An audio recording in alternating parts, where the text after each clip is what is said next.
Slashes, huh? What's your favorite scary movie? Not that one.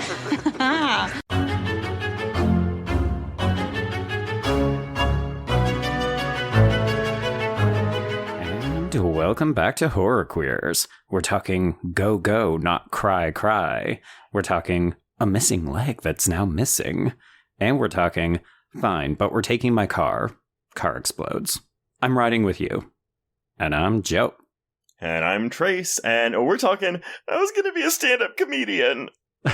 But she's not funny. Joe, I'm so, this entire fucking movie, my thing was going to be go, go, not cry, cry. And I hate sorry. every time. We need to just start talking about this beforehand. But anyway, everyone, we are discussing the first half of Grindhouse in Robert Rodriguez's Planet Terror.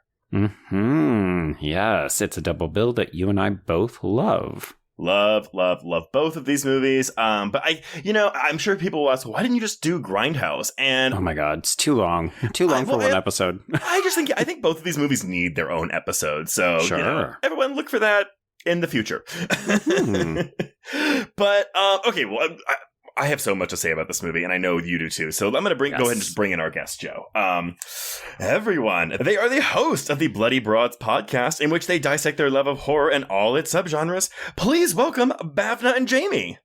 Hi. Hello. Hi. Welcome to Terror Planet Terror. I don't know what that was. You brought in the Bloody Broads to talk about some Bloody Broads. There we go. Honestly, the women are the most interesting characters in this movie. Always. Plus, Jamie and Bhavna, I know that you two have a soft spot for, mid-aughts horror, so this seemed very your jam. Oh, 100%. Extremely. This was a foundational film in shaping, I think, sort of what I would go back and rewatch to learn more about the history of horror, as it were, because I was online as a young teen, probably in, message boards that I probably shouldn't have been in as like a 13-year-old.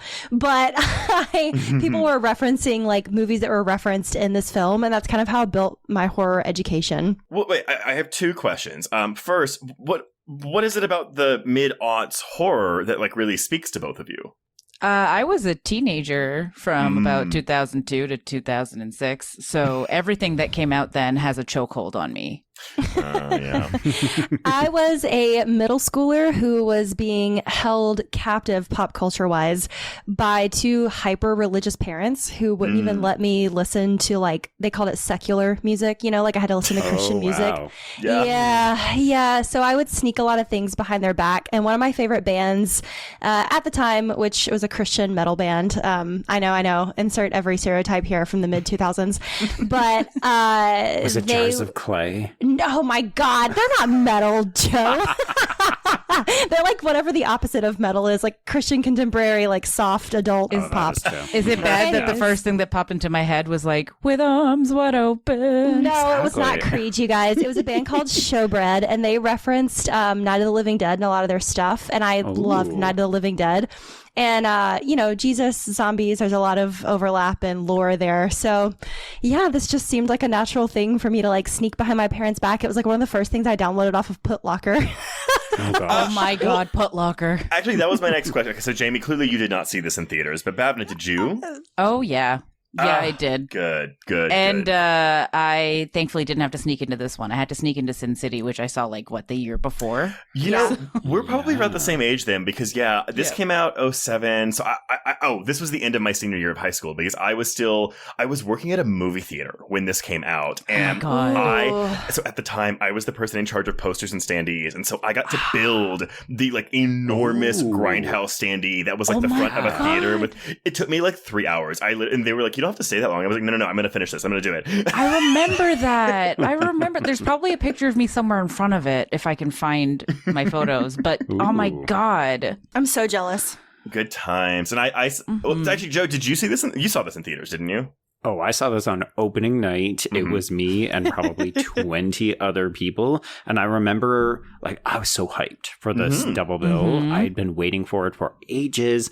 And I fully thought this was going to be packed theater. Everybody was going to be talking about it. And I was so disappointed that you know, the people who were there, we had a great fucking time with it. But at the end of the weekend, you look at those opening weekend grosses and it tanked. I was so mad at everyone.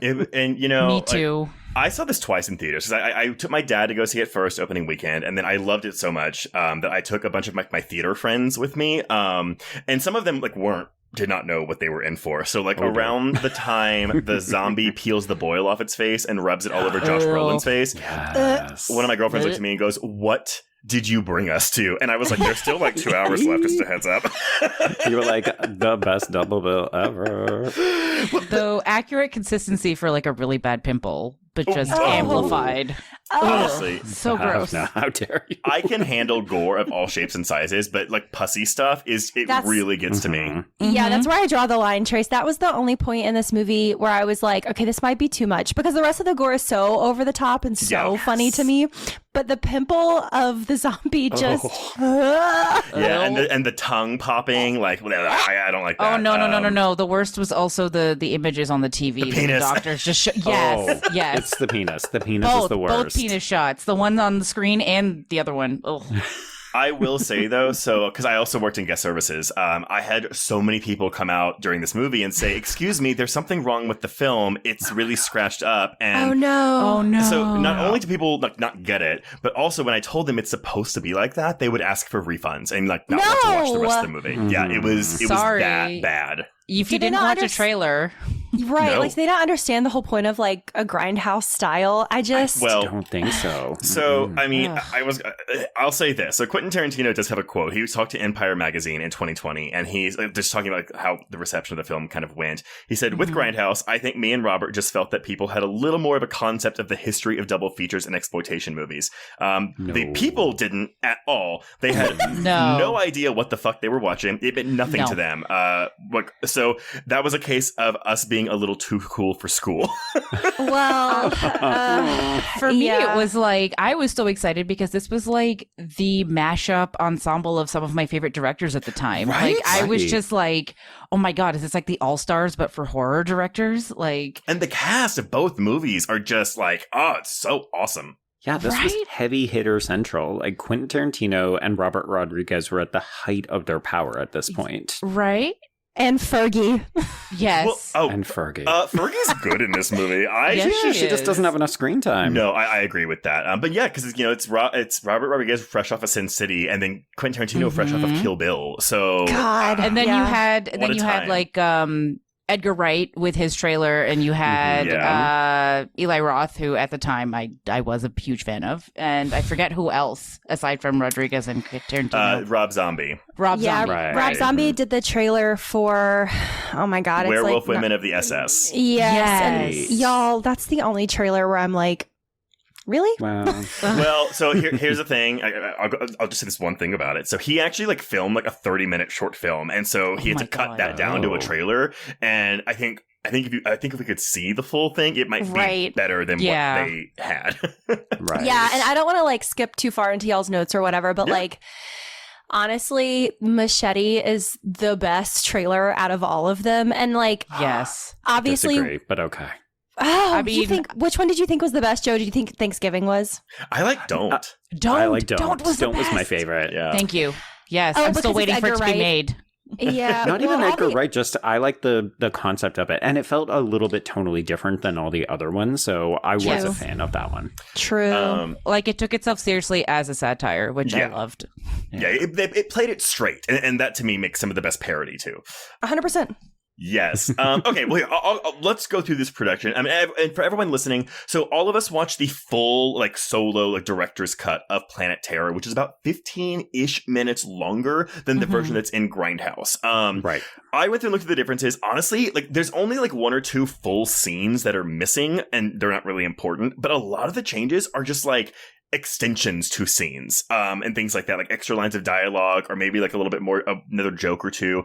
So it's not that big of a difference. I personally prefer the director's cut because I like to see everything in the movie. However, all the additions are kind of in the first hour of the film. So I'm interested to see how the pacing is different in the Grindhouse version, because I haven't seen that version since theaters.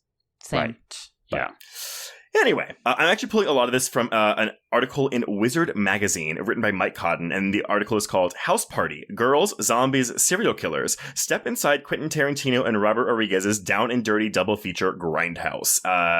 This magazine is now defunct, so it doesn't exist anymore, but thank God for the archive machine. Wizard magazine? It's, you know what? It existed until 2011. Amazing. Okay. I hope a bunch of people are like, I can't believe you've never heard of it. Yeah. But yeah, okay. So Planet Terror had its origins start all the way back in 1998 when Robert Rodriguez directed The Faculty, which I always forget is a Robert Rodriguez film. Oh, same. I never do. It's Same. Stylistically, it seems the most different from the rest of his films. Okay. I mean, Spy Kids. Right, that's what I was going to say. Is the Spy Kids is what really throws me off. Okay, but so the thing is, though, like, because his whole shtick is he would do one for the adults and then he would do one for his kids. Like, Shark Boy and Lava Girl was based off of, like, drawings that his kid did. And his kid is, of course, in this movie. Yes. Right. Yeah.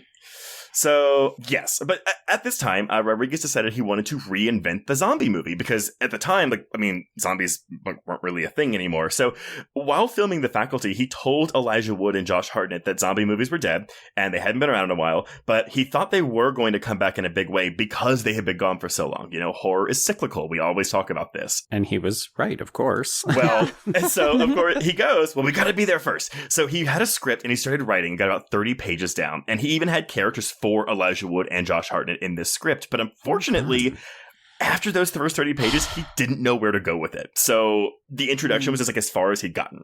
We were robbed of early 2000s Josh Hartnett in this movie. I know. We all lost. So he got onto other movies, which, by the way, so between The Faculty and this, he did Spy Kids 1, 2, 3, all in a row, Once Upon a Time in Mexico, Sin City, and The Adventures of Shark Boy and Lava Girl. And then it's this. Jesus Wow. Christ. Holy I mean, shit. let's not forget that he was shooting a lot of these movies in his fucking garage. Right. Yeah. Yes. And it's all in Austin, too, so. Yes. But in that time where he wasn't making his zombie movie, we got Danny Boyle's 28 Days Later in 2002 and Zack Snyder's remake of Dawn of the Dead in 2004. So he missed his chance, and he was very aware of that fact. Oh, no. But then, with Quentin Tarantino, so he had always wanted to go back in time and make his real first film in a way before the eyes were on him. And Rodriguez thinks this is because he felt robbed of that experience because Reservoir Dogs was successful right away. It wasn't like the kind of underground hit he was kind of wanting it to be. Sure. I'm not going to feel too bad for Quentin Tarantino for that, though. Right. I was like, you had a hit on your hands from the jump, buddy.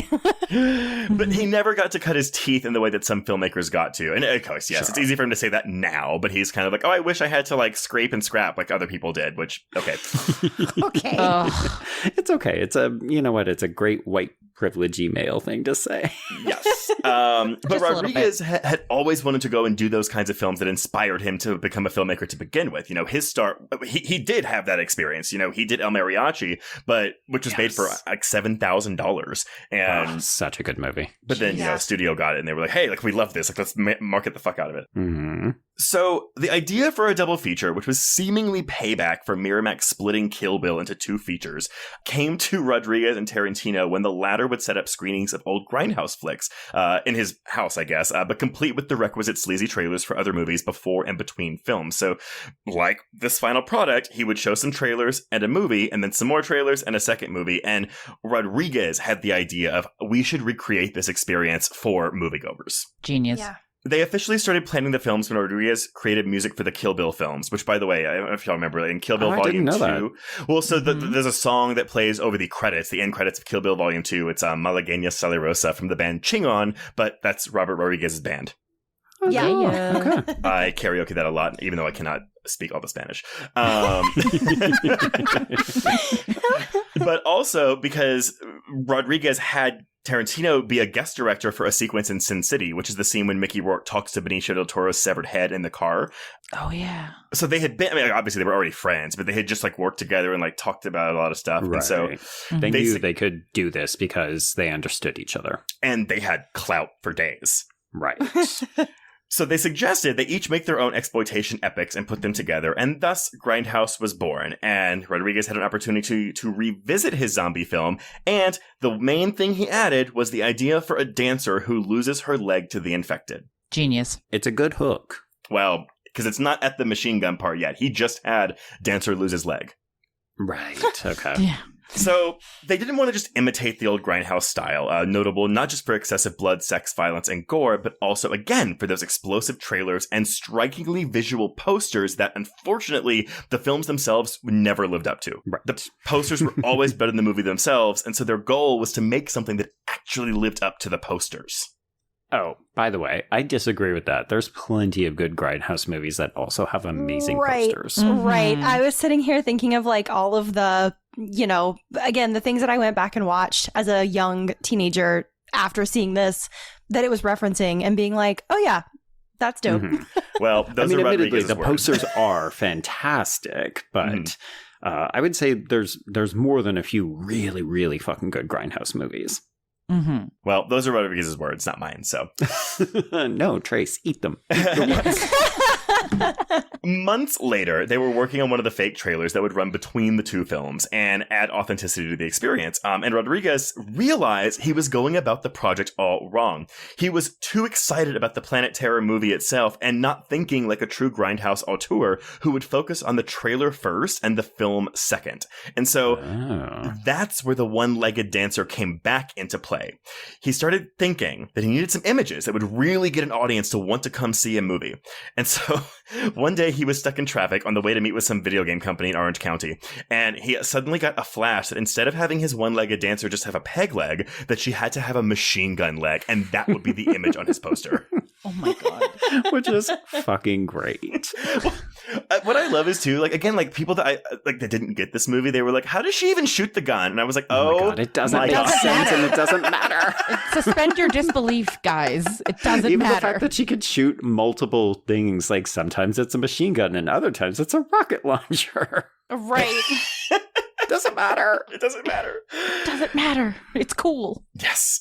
Right. That's all it is. It's cool. That is the defining element of these movies. Why? Because it's cool. Exactly.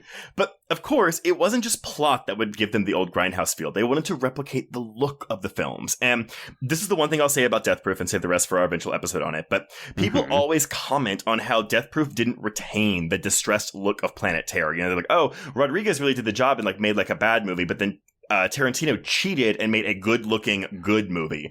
But this was obviously intentional. Tarantino, in his words, shot his in the traditional style of the time, while Rodriguez used technological wizardry to make his film look like old exploitation fare.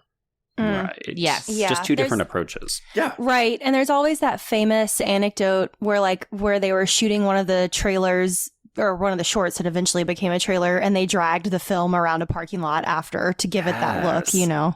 Mm-hmm. You got to go the extra mile. So speaking of, Oh, Bhavna. so Planet Terror has 450 special effects. Ooh.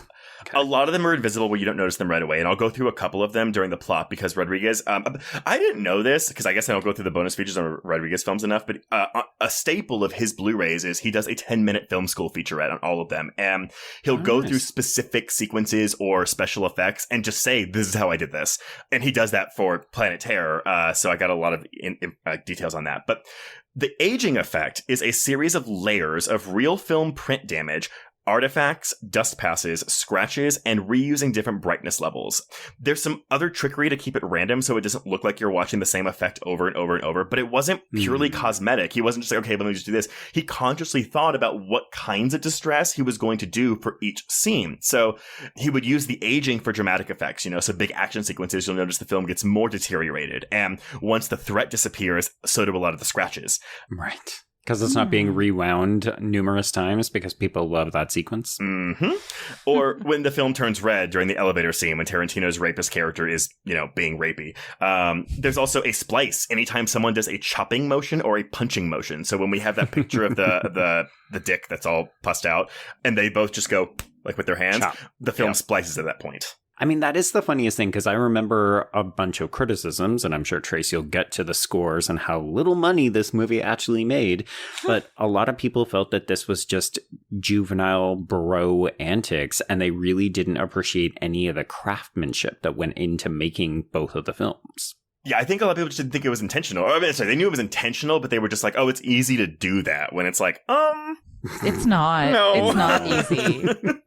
I couldn't do it. No. Yeah, so another thing is that Rodriguez and Tarantino realized they were putting too much of their movies on the screen. And so in those old Grindhouse theaters, prints of the film were often moved from town to town, damaging them or sometimes losing entire segments. And a lot of times these were sex scenes because the theater owners would keep them for reasons. Their own purposes. See Pearl. But the directors decided they'd each cut a portion of their films out, leaving viewers to wonder what happened in the missing reel. And this is a funny anecdote from one of Tarantino's screening nights, because he was showing a movie. It was something with Oliver Reed, and he said that it had a missing reel, and he announced it, but before he showed the movie, he was like, it's really interesting because after the missing reel, you don't know if the guy, I'm assuming Oliver Reed, slept with a girl or not, because she says he did and he says he didn't. It leaves you guessing, and the movie still works with 20 minutes out of it, and that was what he found so fascinating. So Rodriguez decided to use his missing reel in a way where it actually says, missing reel. And when we come back, we're all of a sudden in the third act with no idea how we got there, but who cares? And it still works, I would argue. I think it's funny. Also, everyone in that barbecue restaurant suddenly has on like completely different outfits, and they're holding completely different guns, and it takes me out every time. Oh, I love it. I think it's so funny. It's one of the biggest gags, the funniest gags in the movie for me. Yes. Okay, so heavy stuff now. So with casting, Rodriguez was dating Rose McGowan at the time, and after the Me Too movement started, he said in an interview that he cast her because he knew that it would enrage Harvey Weinstein, because Harvey Weinstein did not want her to be in the film, since he, and I'm using air quotes around this, allegedly sexually assaulted her years earlier, and blacklisted her from being in any Miramax-related film, and he knew he could get away with this, he meaning Rodriguez, because he knew that Bob Weinstein would tell Harvey to fuck off if he tried to screw with his Dimension label films. We love a power play. As a consequence, however, Rodriguez said that Harvey deliberately slashed the ad budget for the film in a successful effort to hurt it at the box office. I remember this was almost public knowledge within a couple weeks after the movie coming out and not doing well. But not because of that. I mean, yeah, he said like Harvey slashed the budget. Yes, exactly. People knew that all of a sudden it seemed like, oh, they didn't advertise this as much as we thought they were going to, or it seemed like they were in the lead up to it. Now, here's the thing. In her 2018 memoir, Brave, McGowan accused Rodriguez of exploiting her, saying she fell fast for Rodriguez. They met in April of 2005 and trusted him enough to tell him about being raped by Weinstein, only for him to use the knowledge against her. So once in the scene where her character is being attacked by the rapist played by Quentin Tarantino, and then by selling the film to Weinstein from the get-go. Trash. Well, so here's the thing. So Rodriguez then issued a public statement. I'm assuming this went out a press release. And he said, A, he has no ill will towards her. And, like he supports her, like, especially all the things she does. And like he supports the movement. But he said, A, she signed on to the script that was filmed, and that sequences where McGowan's character was threatened with sexual assault were there to then set up her attacking and killing predatory men. And also, he didn't sell the film to Harvey. They had a first look on his next project, and he owed them 2 more after that. So Grindhouse, Spy Kids 4, and Sin City 2 fulfills his obligations to them. But in this statement, he also goes through the complete timeline of development and McGowan's involvement, saying that there was ample time for Rose to decide not to be in a film funded by the Weinsteins and reject the movie and the script before shooting ever began. Going on to say that if she ever had a problem with making the movie for them, he would have completely understood, changed the role, and cast someone else. Yeah, it's situations like this where, and y'all know that I'm an actor, it's situations like this where I'm like, who has the power? Right. And then how much was she almost relying on this, because especially like pre the level of like internet casting we have right now, like I can self-tape for something and be cast in something in LA right now from Atlanta, and they just didn't have that then. And it really is who has the power, Joe, to not go on a tangent about it. It really is just who has the power, especially as a woman in the acting sphere. Exactly. Like, it doesn't always have to be like a Nicolas Cage situation where he was in debt and it was contractually obligated to take everything he was in. But it's also like her career at that point, too. Like, how many options did she really have as well? Exactly. Like, she was literally blacklisted. Exactly. And working with your boyfriend or working with someone you trust over working with another person, I'm assuming, especially given her history, like, I would take the job. I don't blame her. Yeah, I think though and I have one more tidbit that I'll say after I say this, but it's more of a thing where it's like, she says, "Oh, I told him this like in confidence," and then he used that in the script, and so like, that's a question mark. And so, she knew it was going to be in there before she agreed to do it. But here's the thing, though. He says that the Tarantino scene was in every draft of the script since the first draft issued to cast and crew, which was dated January 24th, 2006. But he met McGowan in April of 2005. So while I fully believe, yes, like she knew this was going to be in there after she had the script, and so she could have not taken the part. It also sounds like, based on this timeline, she told him... And then he wrote the script. Yes, that's what I was going to say. It's that little tidbit after where I'm always kind of giving him the side eye because of that timeline. Because I'm a huge Rose McGowan fan. And like, I read her book and I was like, yikes. And it could be, and if I'm being very generous and really trying to give him the benefit of the doubt, it could be a thing where he was like, you had this bad experience and I want to kind of like help you through that and give you this moment where you get to go back and attack and kill your abuser. But that at the same time, and again, we don't know the conversations they had about this, but that seems like something you would maybe want to discuss with her when you're thinking about putting it into a movie, Yeah. Yeah. Maybe just, run it by her. Just a quick 5. So I don't think there was any ill intent here, but I do think, again, it's murky waters. Exactly. Yeah. Anyway, okay. Rodriguez wrote the part of Dakota Block specifically for Marley Shelton because he had worked with her in Sin City. She was the opening kill that Josh Hartnett goes after. Right. But she also auditioned for him for The Faculty before he obviously didn't cast her, which I was like, I wonder if I know who she would have been Mary Beth. That's what I was thinking too, right? Mm-hmm. Oh, she would have been great in that role too. Oh, hell yeah. I love Marley Shelton. I really wish she did more movies nowadays, but like she's fantastic in Planet Terror. Mm-hmm. She also actually has hyperflexible wrists because she can move her wrists in a bizarre way. So she said that she was... So like the whole useless talent thing that comes into play for Cherry, she was like, that was actually me with this film. Love. With Josh Brolin, though, so he had been Rodriguez had been trying to work with Josh Brolin for a while, and they were apparently texting a lot, like back and forth, like, oh my God, like, what about this, what about this?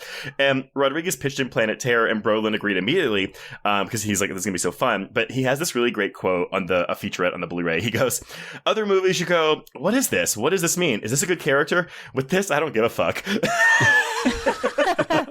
Also the right attitude to take for this movie. Oh, heck correct. Yeah. Filming took place from March to July of 2006, with Rodriguez serving as writer, director, composer, cinematographer, and co-editor. He does it all. Yeah, he's jack of all trades, that one. Apparently, Tarantino was on set a lot, but this is not a Steven Spielberg, Tobe Hooper poltergeist situation. Planet Terror is 100% Rodriguez's baby. Also, fun fact, Rodriguez, before production begins, he gets his actors and he shoots video rehearsals with them on like a camcorder to kind of show them like, oh, this is the kind of what the scene is going to look like at the end. And he quickly edits his like rough footage together to show them what it's going to look like. And again, there's no production here. It's like, hey, like we're in a garage, act it out for me. I'm going to shoot it. But he also does this for anything that's going to be time consuming. He does this to save time in post production. That's a very interesting approach. Wow. I didn't know this. And now I'm like trying to picture how that works. I guess on like a day-to-day when you have that much on your plate. If you have the Blu-ray of Planet Terror, you can watch the featurette. I think it's on the 10-minute film school one. And it's the scene whenever Josh Brolin like stabs Dakota, Marley Shelton, with all the needles, and she drops the phone with the sidekicks. That's what we see him like filming with them and like showing them this is what it's going to look like. Side note, until that scene, I did not know this was supposed to be set in present day. I was like, why does she have a cell phone? It's 1970 something. Yeah. Oh, listen, my sidekick slide got much use around this time. I was a sidekick girly. This, honestly, that moment, I know we're jumping ahead now, but that moment to me felt tantamount to the conversation we had about beepers in swim fan trays, where I was just like, this is a piece of archaic technology that we will have to explain to future generations. Oh my God, not the beeper. Right? And also, okay, so you know how like technology can be used to kind of like in Final Destination 5, where you're like, oh, like they're using like old phones, like that's how you know it's a prequel. Right. In Scream 4, when we're doing like the whole stab 5, 6, 7, like 1, 2, 3 punch. In the first one, in stab 5, they're using a sidekick, and Scream 4 came out in 2011. So that's supposed to tell you, oh, this is from a movie that takes place like in the mid 2000s. because that's when Step 5 would have come out. I love Well, that's what I always admire about It Follows, is that the technology they have in it is not... It's asynchronous to any other timeline, because I'm always lusting after that shell that fucking clam reader shell. whatever phone reader, I don't even know what, that she has. I'm always like, I need it.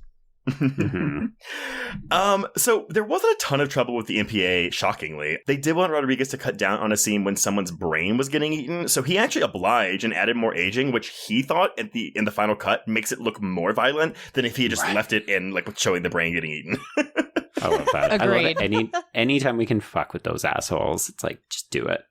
Yes.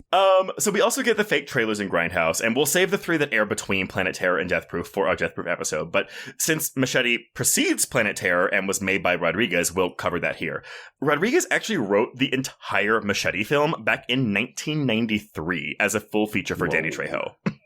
Amazing. Okay. He had just cast him in Desperado, and he envisioned him having his own series of Mexican exploitation movies like Charles Bronson or Jean-Claude Van Damme. So he wrote this idea of a federale from Mexico who gets hired to do hatchet jobs in the U.S. And I didn't know this. The idea came from, he heard that sometimes when the FBI or the DEA has a really tough job that they don't want to get their own agents killed on, they'll hire an agent from Mexico to do the job for $25,000. Jesus. Yes, That's so absolutely. low.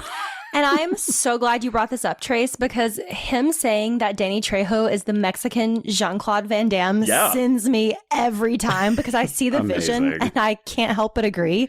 But I also love that he had a full script for Machete written since 1993. That is wild to me. Well, to me, that just shows that he understands the power of Danny Trejo, right? Yeah. Well, and here's the thing. So, obviously Machete does become a full-length feature, and the first Machete, which came out in 2010, grossed $20 million more than Grindhouse did. Yeah. Wow. I remember it being profitable. People like that one. I will say Machete Kills is not a good movie, but I do still think it's very entertaining. I actually think this might be controversial. I think Amber Heard's really good in it.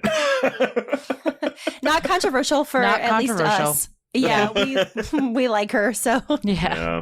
As always, we can talk about a performance versus a person and so on. Correct. I fully agree. I just feel like nowadays, like if you mention either Amber Heard or Johnny Depp, like someone's got their pitchforks out for you. Oh, listen, you should see our mentions after talking about, like, I briefly mentioned Skeleton Key in a episode, and I was like, damn it. Love Skeleton Key.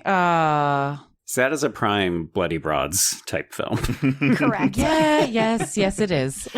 So, speaking of money, Planet Terror was released in theaters as, of course, the first film on the Grindhouse double bill. So, you bought a ticket to Grindhouse, not Planet Terror, for any of you youngins who don't understand this concept and weren't alive for it. The total runtime of Grindhouse was 3 hours and 11 minutes, which, by the way, is 3 minutes shorter than Titanic. So, like... It was not onerous to sit through, people. If anything, it felt like a fucking epic that you were just like, oh, well, that's my Friday night settled. Listen, this is also where I always chime in with, I grew up with Bollywood. They have intermissions for a reason. 3-hour movies, like, you just got to train your butts. You just got to do it. It's 7 minutes shorter than Wolf of Wall Street. So, like, yeah. I think, honestly, though, here's the thing. I don't think the runtime was the issue. I think it was the concept of watching 2 movies in a row that people didn't like. Absolutely. It's a psychological trick. It's the same way that you have people who won't watch an hour and 30-minute movie now, but they'll marathon a TV show in like a day. 100%. Although I guess it's flipped, though, from what it was with Grindhouse. Had they just marketed this as like drive-in only or something like that, like I feel like more people would have seen it, because the whole thing about going to a drive-in is a double bill. With trailers. Well, and let's not forget that, like, classic Hollywood cinema back in the heyday, like the 40s, 50s, this is what we did. We had an A picture and a B picture with newsreels and animated shorts and all this other shit. So it's like, it's not even a Grindhouse principle. That just changed the content of the double bill. Yeah, they just made it more adult and gross. Exactly. And see, because Austin, I mean, I lived in Houston at the time, so I didn't live in Austin yet, but like Austin has drive-in theaters, and I can only imagine that Rodriguez was hosting like screenings of this at drive-ins there. Amazing. But the budget for the entire endeavor, which, okay, it's somewhere between $53 and $67 million for both films, for all of Grindhouse. It is a lot of money, though. But so Planet Terror cost $23 million, which means that Death Proof is the more expensive film? It's between somewhere between $30 and like $45 million is how much Death Proof costs. But I actually think the gap, I'm wondering if they're adding like marketing or something to that, because whenever I see a gap like that, I'm like, okay, maybe they're saying maybe that's what the marketing costs. I don't know. Maybe this could be slightly controversial, but I also think that Rodriguez knows how to shoot fast and cheap better than Tarantino does. Yeah. That's not controversial. That is a fact. Yes. I'm not just talking output, because obviously Rodriguez has more films than Tarantino, but like I get the impression that he's very much, that's why we did the rehearsals in my garage, because I know exactly how I'm going to shoot it. I know how I'm going to cut it. Whereas I think Tarantino's more deliberate and Rodriguez is like fast, loose, and so on. I could see that, but I could also think that Robert Rodriguez knows his art and he knows how to work smart. Right. Not hard. If you are all curious, I might recommend reading Robert Rodriguez's 1995 book, Rebel Without a Crew, or how a 23-year-old filmmaker with $7,000 became a Hollywood player. And this book was also loosely adapted into the 2019 film Red 11, which was also written and directed by Rodriguez. But it's about like a boy trying to like get out of $7,000 of debt and like make a movie. And so it's based on Rodriguez's experiences making El Mariachi. I've never heard of the film. I've definitely heard of the book. It did South by Southwest in 2019. Yeah, I was going to say I've heard of the film, but that is very interesting. I love a good nonfiction and I love a memoir style book, so that's going on there to read. Well, I think if at the very least, because I know a lot of like burgeoning filmmakers who really, again, like previous guest Eric Lawrence, who was on our Taming the T-Rex episode, he looks at a lot of like what Robert Rodriguez does as inspiration for his own filmmaking style, because he's also a burgeoning filmmaker out in LA. Oh, nice. But yeah. So okay, Grindhouse was released over Easter weekend on April 6th, 2007, and placed fourth with $11.5 million. And this placed behind Blades of Glory and Meet the Robinsons, both in their second week of release. Oh my God. Third place was that weekend's other new release, Are We Done Yet? Which is the sequel to Are We There Yet? What? Oh my God. Okay, that one I don't remember. The first two were scoffing, but they were big movies. Like, they were reasonable huge. hits. Because I saw Meet the Robinsons in theaters. And Blades of Glory is Will Ferrell, so. Yeah. It's the iconic, what does that mean? Nobody knows what it means. It gets the people going, that then gets used in, the Kanye West song and like all of these pop culture moments. But it's really interesting to me because inflation-wise, basically just add $10 million to everything we just talked about. And that's what it would be worth in today's money. And when you put it that way, when you put it that way, I'm like, damn. Well, but then do the same thing to the budgets, though.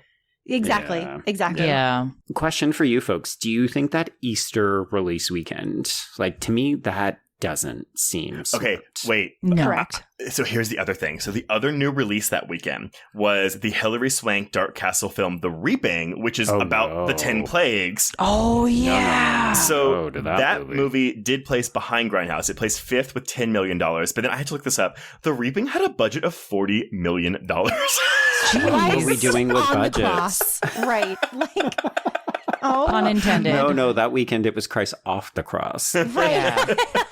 But so like you had three new releases. One was a religious horror film. One was Grindhouse. One was a family film starring, I think it's Ice Cube. And then, Will Ferrell and animation still in theaters from the weekend before. Yeah. Jeez. Grindhouse would go on to gross $25 million domestically and $384,000 internationally for a worldwide gross of $25.4 million, making it a monstrous box office flop. So here's the thing, though, and I didn't know this. So because of how it performed in the States, they started to, and the reason the international gross is so low for Grindhouse, They pulled it, didn't it? they released them separately in other countries. So here's the thing.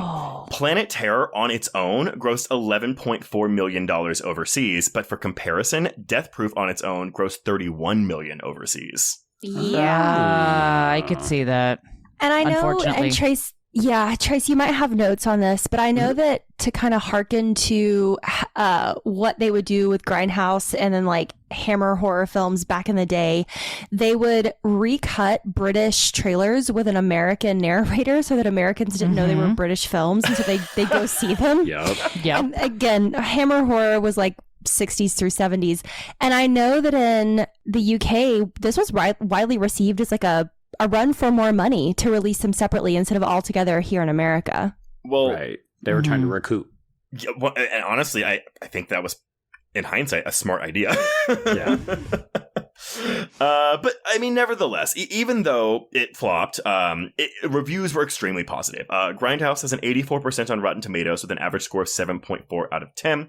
Weirdly enough, because Planet Terror and Death Proof also have their own individual things, so Planet Terror on its own has 77% with an average score of 6.3 out of 10, which is too low. Letterboxd users have given Grindhouse a 7.4 out of 10, and Planet Terror on its own a 6.8 out of 10. Criminal. Still low. Yeah. Well, I think for a lot of people, this is just B-movie schlock. And I'll confess that when I look at the two movies in comparison, like, this is the one that I don't like quite as much. So, Jamie, you and I are the inverse. But, you know, rewatching the film, you realize, oh, there's a lot of really fucking good shit in here. And if you just dismiss it outright as a silly zombie film, I think you're kind of missing a lot of the humor and the craftsmanship. Mm-hmm. But, yeah, so apparently, like, for the weeks and months after this movie came out, like, box office analysts, like, critics, like, were, like, flummoxed. Like, what went wrong here? And, you know, we already have Rodriguez and Tarantino's answers. I've already answered them here. But, I mean, at the end of the day, you know, it's a cult film now. Yeah. It was a cult film after the Friday growth. Yes. Yeah. It was the cult I willingly joined and never left. 100%. 100%. But, all right, Joe.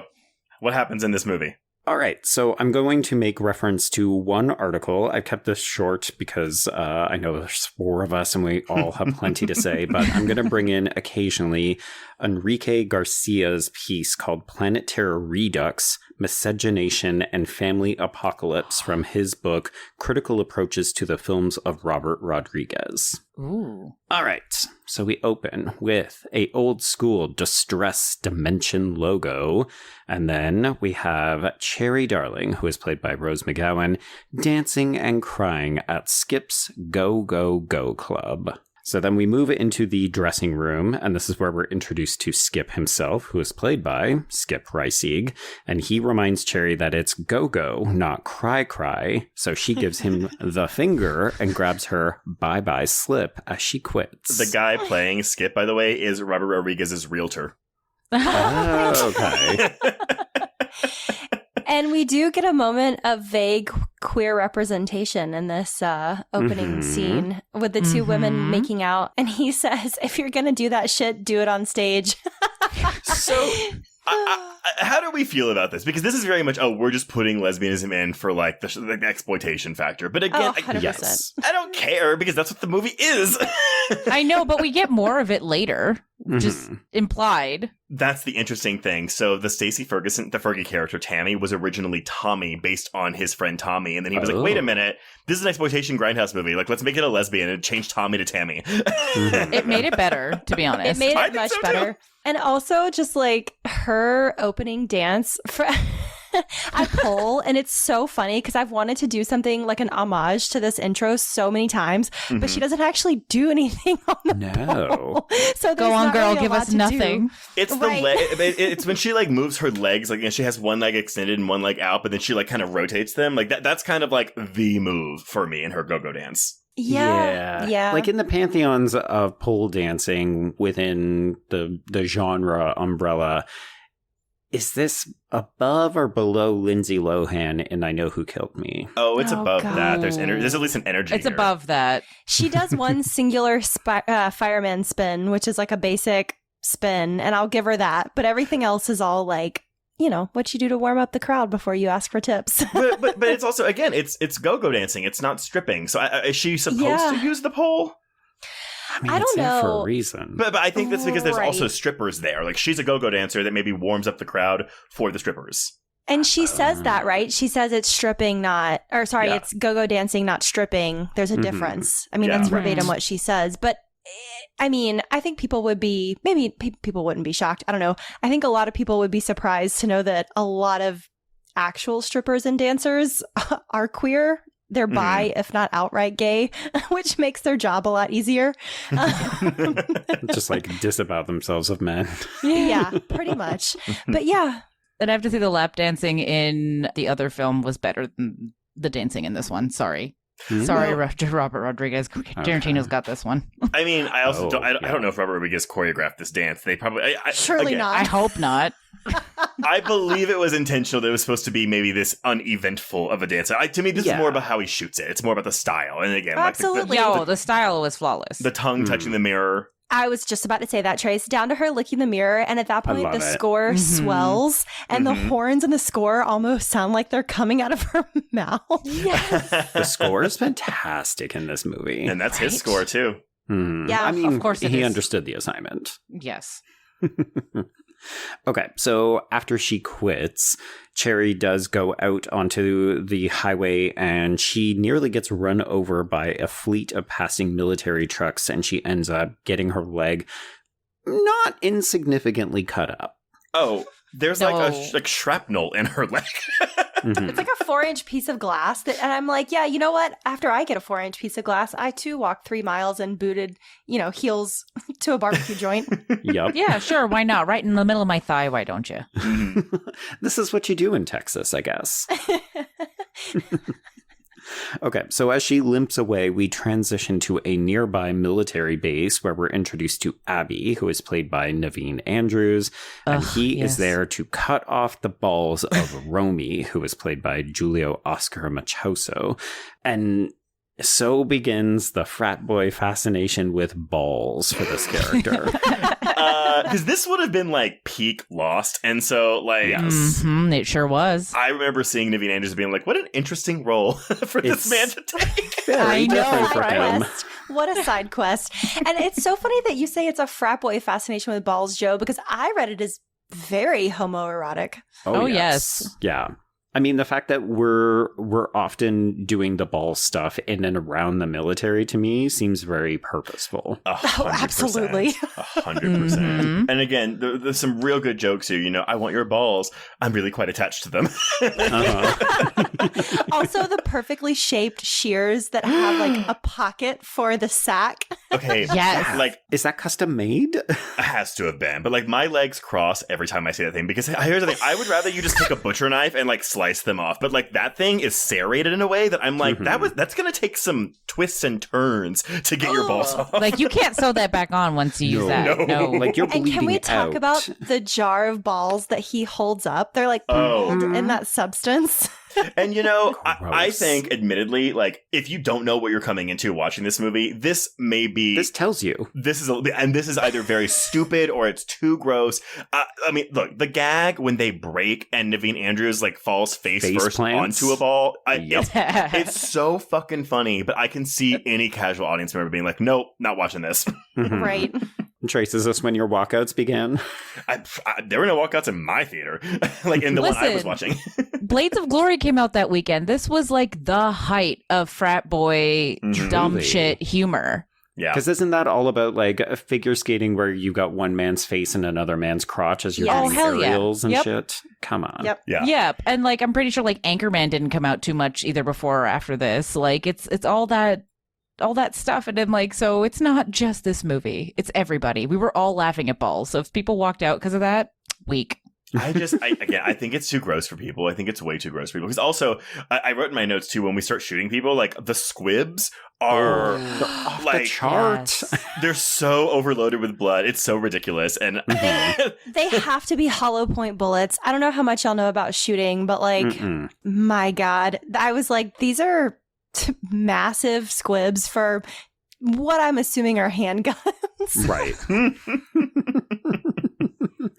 Yeah, so we are introduced to Lieutenant Muldoon, Bruce Willis, who I always forget is in this movie. Same. So he arrives and he believes that Abby is holding out on him. And for casual audiences, we have no fucking idea what is going on with this transaction right now. So he thinks that Abby is holding out on something. Abby looks like he's about to get pinned down. executed, held hostage, whatever. So he ends up shooting a bunch of weird looking devices that have kind of green mist attached to them. And when he shoots them, they release the mist and they turn casual people into flesh-eating zombies, but they seem to be attracting these soldiers who immediately go into it. And the face peeling, like this guy just rips off his own face. This movie is so gooey. Yes. Which is great for us and terrible for you, Trace. I know. I was going to say, we like it because we like Cronenberg, so. I can handle face peeling off because, again, it's just blood and skin. It's the popping stuff that I can't do. But I also, again, like with the balls, like Abby he tries to collect them, like recollect them. Like, to what end? What is your fascination? It's everyone in this movie has at least one weird character quirk or trait. And I love that we just keep bringing them back, but make no effort to explain them. It's like, why the balls? Just because that's his thing. Yep. Don't question it. Just let him have his balls. Exactly.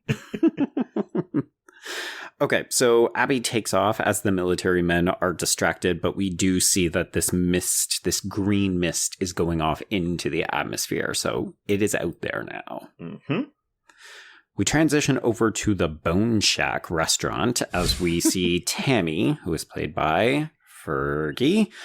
Her car has broken down, and so she is collecting spring water from JT, who is played by Jeff Fahey. Also from Lost. Right. Yes. The Lost Connection.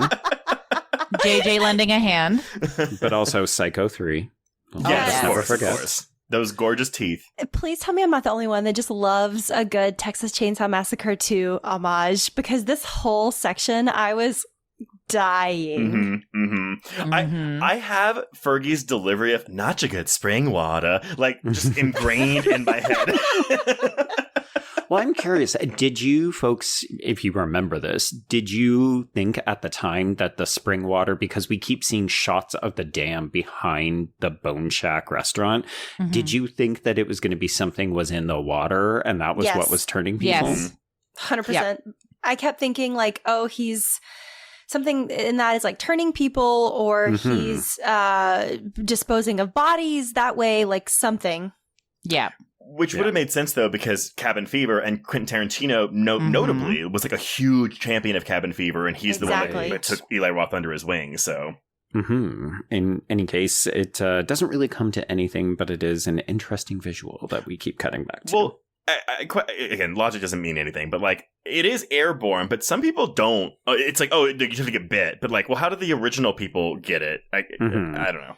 Yeah, because there's 3 specimens that we learn escape. That's why Jonesy has to be eliminated by Abby. So presumably those people go out and begin infecting a bunch of other people. I guess because we constantly see the green gas, I was like, okay, so like it's gas, it's airborne, whatever, but whatever. I think it's probably both. Yeah, and I do love that when we're having that confrontation where Abby's, asking where his subjects are, it's just the most Roger Rabbit cartoonish. Like, they clearly broke out of the cage. The bars are like bent in this very like chalk body outline way. Well, I'm actually glad you said Roger Rabbit, because there is kind of a cartoonishness to this. That that's why it's so gory, it's so gross. I'm like, yeah, but it's so over the top cartoony. It's cartoony. That, like, it really is. Yeah. So JT and Tammy both check out Cherry as she limps by en route to using the bathroom to clean herself up. And doesn't JT say something like, that's like a prime kind of rump roast or something? Yeah. Oh, yeah, that's a rump roast. There we go. Rump roast. JT has some, they're almost like dad jokes, but like, he has some of the best one-liner dad jokes in this movie.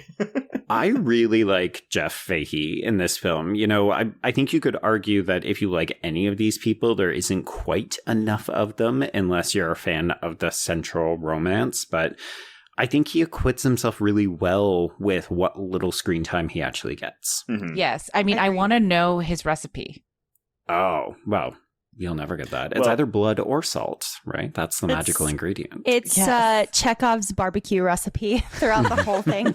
And actually, the full scenes that are cut in the Grindhouse version of this are Jeff Fahey's scenes. So like, there's a scene where he cuts barbecue and he feeds it to his dog, and then he walks outside and there's like 2 zombies there, and he's like, "You're gonna come in, or you're gonna eat." Like that's not in the Grindhouse cut. No, that was so funny.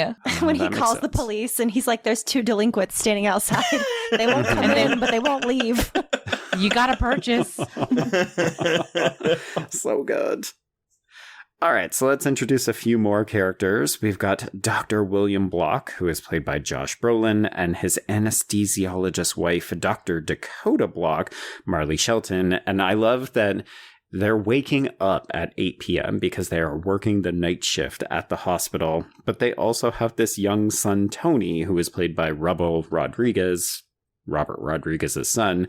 So it's like, has he just been up, or does he also keep midnight hours? I had so many questions about the child rearing. No idea. I mean, these are not good parents. No. Also, one of the funniest laughs for me is when he's just playing with his toys. "I'm going to eat your brains and gain your knowledge." Yes. I sing that all the time, and everyone's always like, "What the fuck is that from?" Well, and you know what's weird though? Like the callback to it when Josh Brolin says it later, that's not the Grindhouse cut. What? Oh. What? Yeah, I know. They keep the kids' version of it, but they don't have the Josh Brolin's callback in the Grindhouse cut. But it's so perfectly delivered. I know!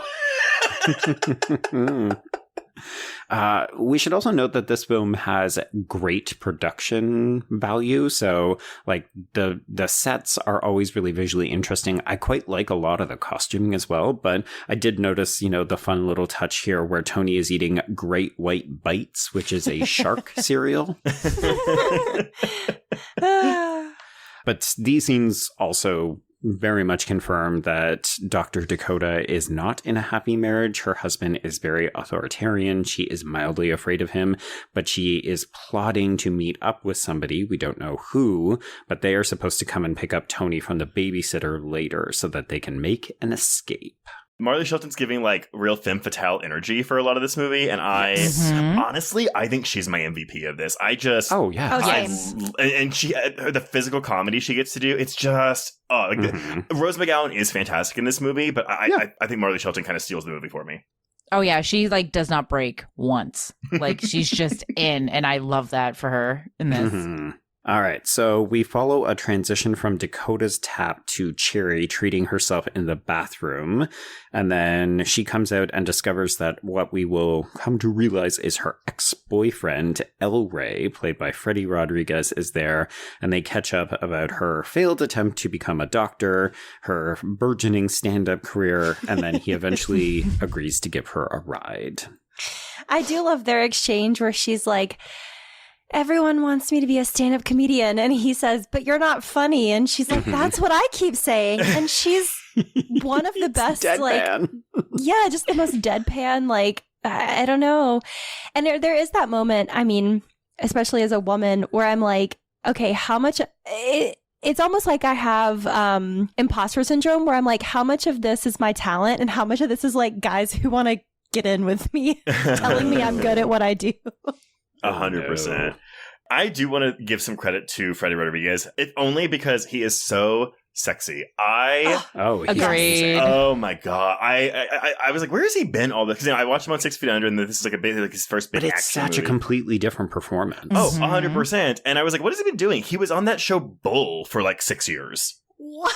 Oh. The hell? I somehow have blocked this out of my pop culture perception, I guess. Well, because it's the one where Eliza Dushku was on it, and she like accused the guy playing Bull of like sexually harassing her. And after all that went down, it was like the next season, the showrunner and Freddie Rodriguez left the show, and then it ended the season after. So he was in the first 5 seasons of 6 of the show, and then it ended. Yikers. Wow. Okay. He's good in this movie? He's also very handsome.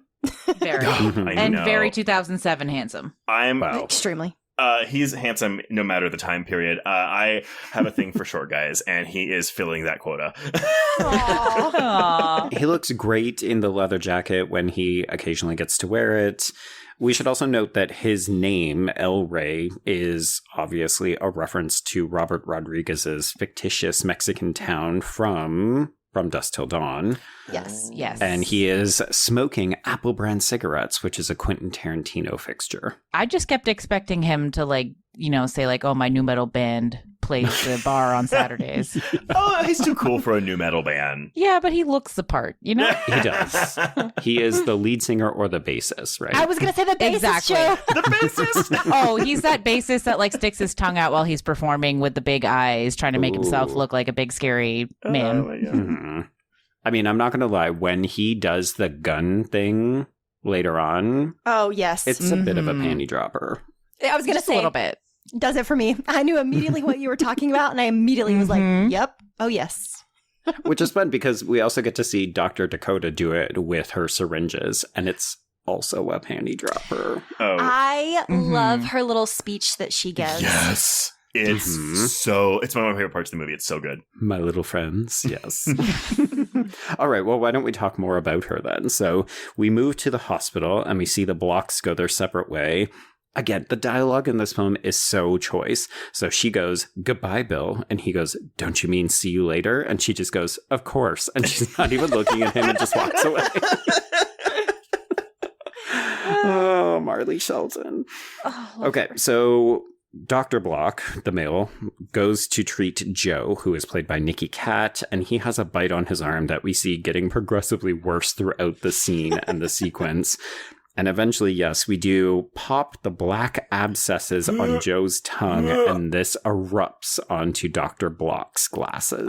So gross. It's how it also, it's on his glasses, but then it, drips down his face, and I'm just like... Oh, my God. And it looks like it was mixed with, Frank's Red Hot. And it's just... Yes.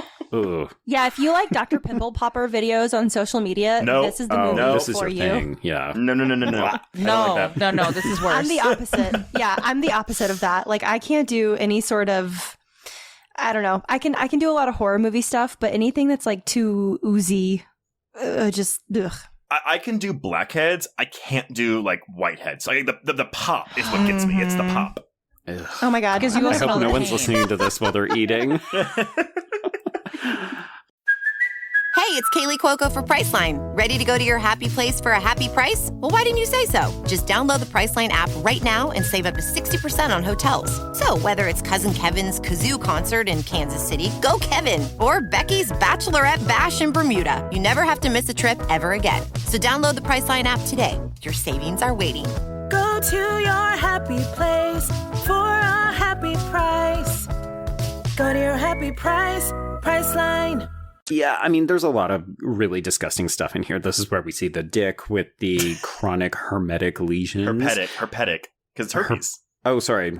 It's because I was like, hermetic is if you were hiding out from if the it was rest sealed of the in, world. yeah. Yeah, he had decayed from not using it. Oh my God. Sorry, folks. This is when Notepad tries to sabotage the recording because it makes unauthorized edits to things that I have written. So funny, though.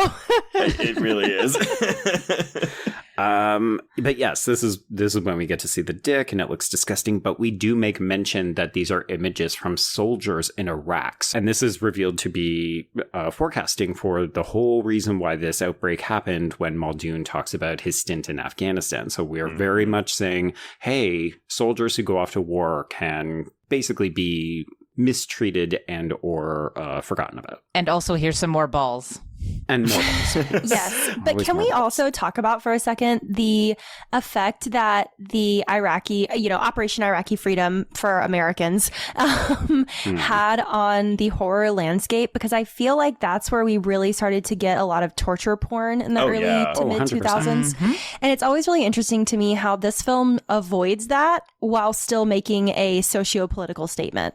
Well, because that's the thing is, again, if we're going to zone in on torture porn, like Saw, like Hostel, they're yes, you're right. They're a direct reaction to 9/11 and the war without ever directly referencing it. So I love that this film at least has the ball. And maybe that's because it's an exploitation film, right? So we're exploiting the war in this movie. Right. Well, taking the piss out of it. And I mean, I think this almost makes it safe to have the commentary because it's so over the top.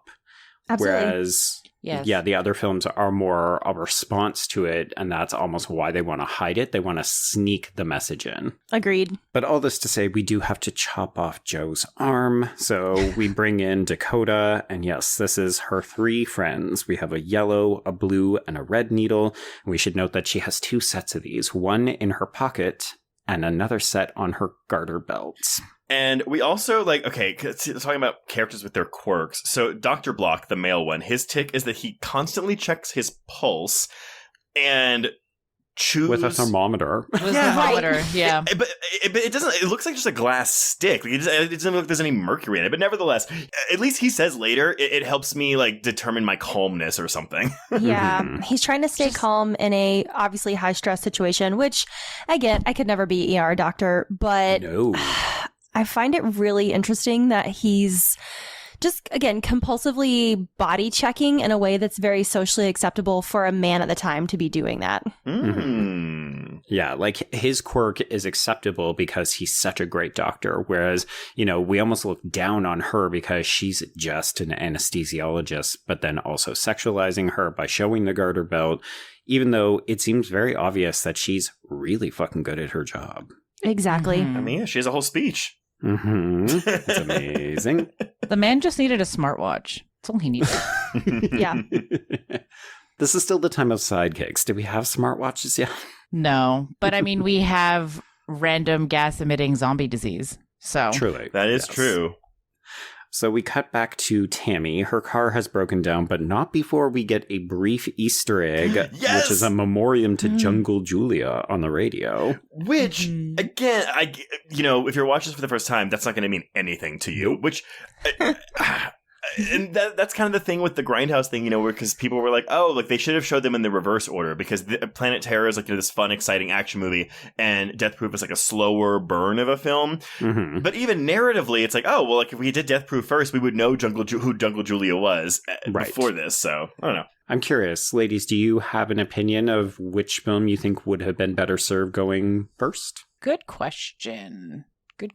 I mean, I like to watch things in the order they're released, so I didn't mind watching it the original way, but this one you end with more of a bang, Yeah.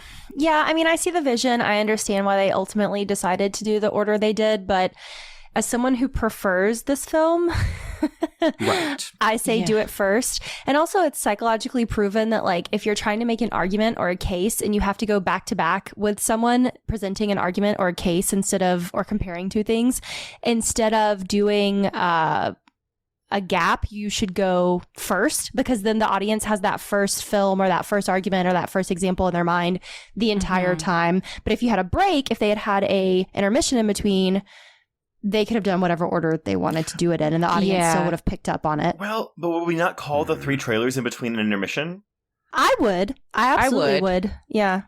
And I went to, it was a double bill with Bill Pope when Edgar Wright was filming Scott Pilgrim vs. the World. Here he had a few, movie double features that he hosted. Mm-hmm. And Bill Pope was a cinematographer on Scott Pilgrim, but he was also cinematographer on Team America and Army of Darkness. So that was the double bill. And I thought they were smart. I didn't think they were smart, because they did Team America first, which is what most people were there for. Oh, and then everybody left. Right. And then everybody left. And then Army of Darkness was the second one, which was the main reason I was going, because I'm like, I've never seen that movie on the big screen, and what better way to see it, right? Because after the Q&A after Team America, because that was in between, obviously everybody had questions about the sex scene and all that kind of stuff, but after that, so many people left.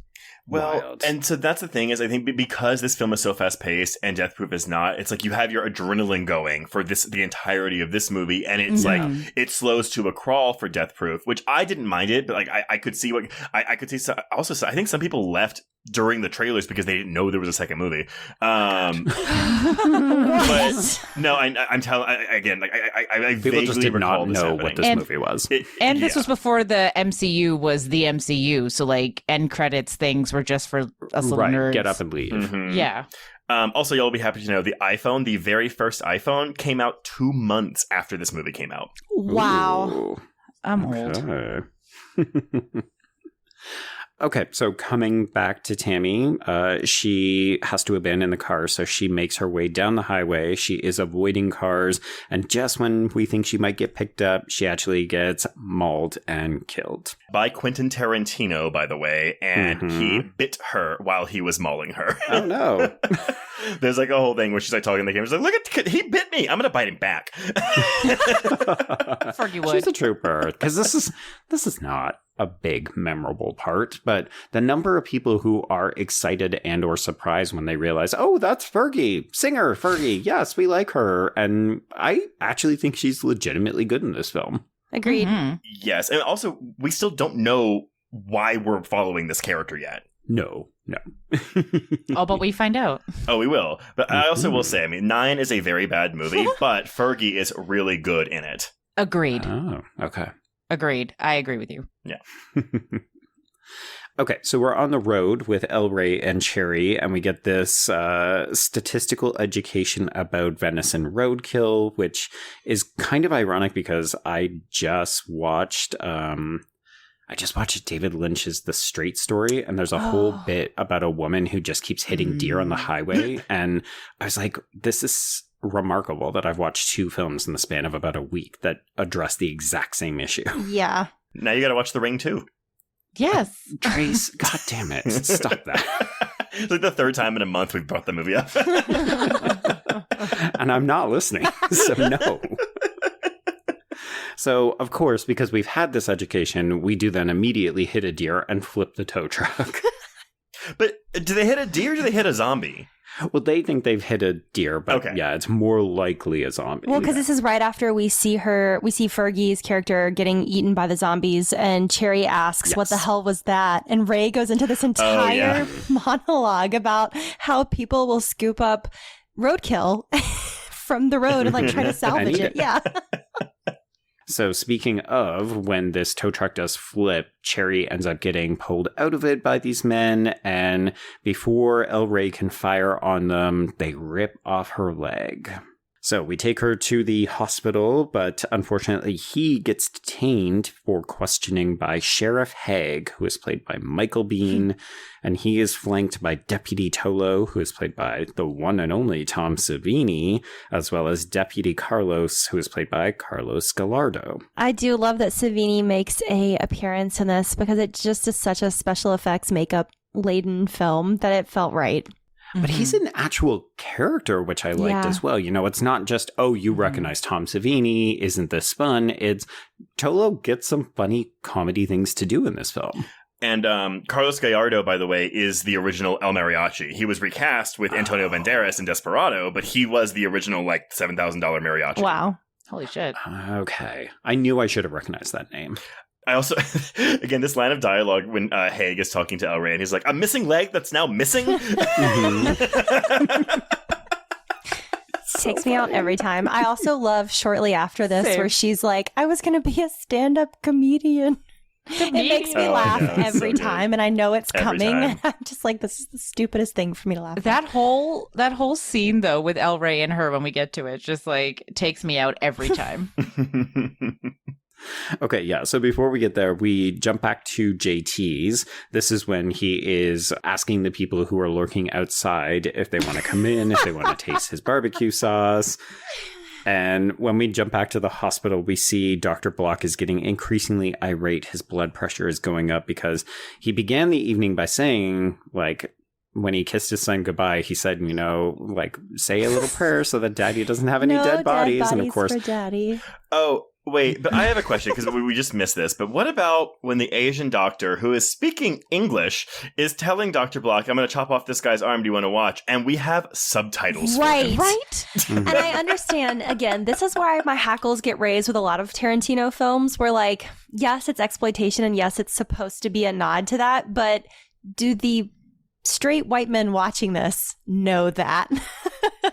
Or are they just like, haha, he's Asian, there's subtitles, haha. Yeah. Balls. I mean, look, here's the thing. Did I laugh? Yes. But is it offensive? Yes. Absolutely. Yes. And ironically, I mean, I think that's a very valid point, is that there's a bunch of people who are going to go to this based on the two filmmakers who made the films, and maybe they're going to miss some of this commentary.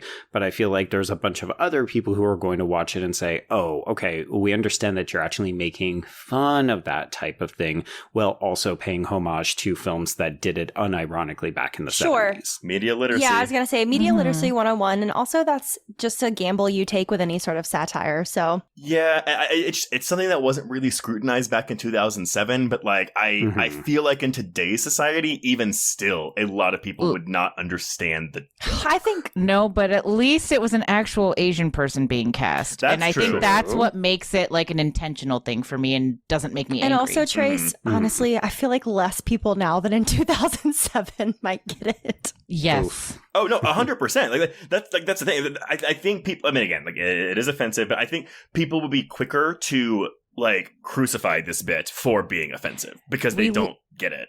Yeah, we live in the I read the title, not the article age, and that is very much a title, not the article. Well, it's interesting. I mean, in the outro that tease, we were going to talk about this film last week. Trace, I said, we're going to talk about, is this misogynistic or is this female empowerment? And you immediately said, oh no, it's female empowerment. And I said, and the reason I did that is because a number of people look at this film and say, this is just Robert Rodriguez, being a frat boy and objectifying women and sexualizing their bodies and that kind of stuff. And I definitely think you could look at it and say that is true, but I think you're also then deliberately misreading a lot of the, that's a very shallow surface level critique. Well, still accurate. I think if you dig beneath the surface, and that's part of why I brought in the academic piece, there's quite a bit more going on to the film, even though it is, dick and ball jokes. Well, Jamie and Bhavna, so as women who speak for all women, please, what are your thoughts on this? Oh, no. Truly the only reason you were brought on to this episode. I mean, coming from my perspective, at least, in terms of is it exploitation or empowerment, it's kind of the same thing as when I take a bikini photo, as an example, and post it on social media. And people are saying, oh, you look so great, go you. Or people are like, you're giving men fodder for free, basically. And with all respect to my male friends, you two included, men will get off to anything and everything. And it is not my job to adjust my behavior to fit that narrative. It is not my job to contextualize myself and try to make myself safe from their own issues with objectifying me. And I've been objectified for so long, starting with the church and being raised in the church, that who cares if a guy sees my tits and is like, that's hot? Who cares if he sees them and thinks, ew? I don't put men's opinion on a pedestal. It's the same as any other stranger walking down the street. If they like it, great. If they don't, I don't give a shit. So I just don't care. I do not care if men find it hot or not. And I think Rose McGowan in this is such a badass. And so, I mean, it's a fucking disabled woman who winds up being the action star. I really don't know what else I could ask for in a film made by two men who notoriously fetishize women's body parts. Like, no, and I would 100% say this was female empowerment. 100%. Like, I'm with you, Trace. Like, that would have been my immediate response as well, because not only are the women the ones that come up with how to save the day while looking like, oh, they're so limited by, I don't know, not having a leg or not being able to use their arms, or anything like that. And the fact that they're the ones that get it together, she gets the motivational speech from, like, they give each other the motivational speech, not the men. The men are dying. They live. Spoiler alert. Sorry, guys, if you made it this far. But, like, they're the ones that literally carry this film and save everybody. So female empowerment, especially coming from such a, like, visually dude bro film. And I think, Jamie, I like you mentioning like the comparison of, like, if you take a sexy picture of yourself in a bikini, and the difference, of course, is that, that's you putting out your image for whoever wants to see it. Whereas this is a film that is, being paid by someone, made by a man. And here's the thing, though. I do think that Cherry and Dakota are sexualized, but it doesn't, it doesn't feel icky. Also, neither one of them get nude in this movie. No. Cherry has that whole sex Cherry scene has that that we get the but- real gag, but I understand what you're saying. Yeah. But we don't see Rose McGowan's nipples in this movie. No. You know? But even in that scene, like, it's just so hilariously and weirdly cut, you know, like, like so funny that to the point where I'm like, okay, it goes beyond like, okay, the fact that she's naked and we see her butt, you know what I mean? Like, it makes it funnier. It's almost like the opening dance sequence with it being kind of, you know, not flashy. And again, and to piggyback on what both of you said, it's like, you know, yes, they are meant to be sexy. We are sexualizing them, but that's also because it's okay for women to be Absolutely. sexy. Like, yes. You know, brain cells can live under sexy, right? They survive. They thrive sometimes. Yeah, I feel like it's the constant negotiation that we're having specifically on our podcast is if something is being made with a male gaze for a male audience, does that mean that other people can't still enjoy it? And I always go back to Nay challenging me on our Show Girls episode saying like, oh, well, I find women attractive, so this works for me.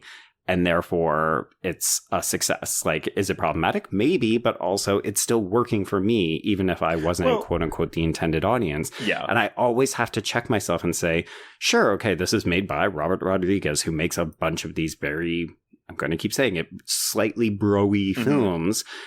But that doesn't mean that other people can't find enjoyment in it. Like, you know, that negates the entire female-loving audience, which is, yes, composed of men, but could also be composed of women and a variety of other theys and thems. That's just what I was about to say, Joe, because I think of stuff like, I mean, my God, Bridgerton, just as an example, but like The Witcher with Henry Cavill. I mean, I don't really know, Trace, your taste as much as Joe's, but like, those are things that we get a lot of straight men in, but I've never, like, most of my friends are queer, and I've never met a queer person who's like, can't enjoy these abs because it was filmed by a straight man. Right. Like, Listen, Mando. Yeah. Mando. We don't even see his face, and we're just like, yes. Oh, but we know it's Pedro Exactly. Pascal. That's what I was going to say. Fantasizing. I actually do want to say this. I don't even disagree with you, Joe. That like I don't think all of Rodriguez's films are bro-y. I think it's specifically From Dusk Till Dawn. It's this one, and I guess arguably Machete. Sure. But like I would say that even his Mexico trilogy or Sin City, I don't even think those are bro-y films. But I think they attract a very bro-y audience. Yeah, because it's action movie guys, right? It's people who want the boobs and the guns, even when you're not necessarily getting the boobs. Like, but no, you're not. It's hard to separate the way that the films have been marketed or even the legacy that they've had, right? You know, when you think of From Dusk Till Dawn, there's certain key things that you'll think of, and one of them is fucking Selma Hayek with that snake and the tequila pour and all that stuff. She looks so good. My God. Stunning. She does. I don't know. I mean, yeah, I think we can definitely say, ooh, this film's like misogynistic and he's fetishizing these women.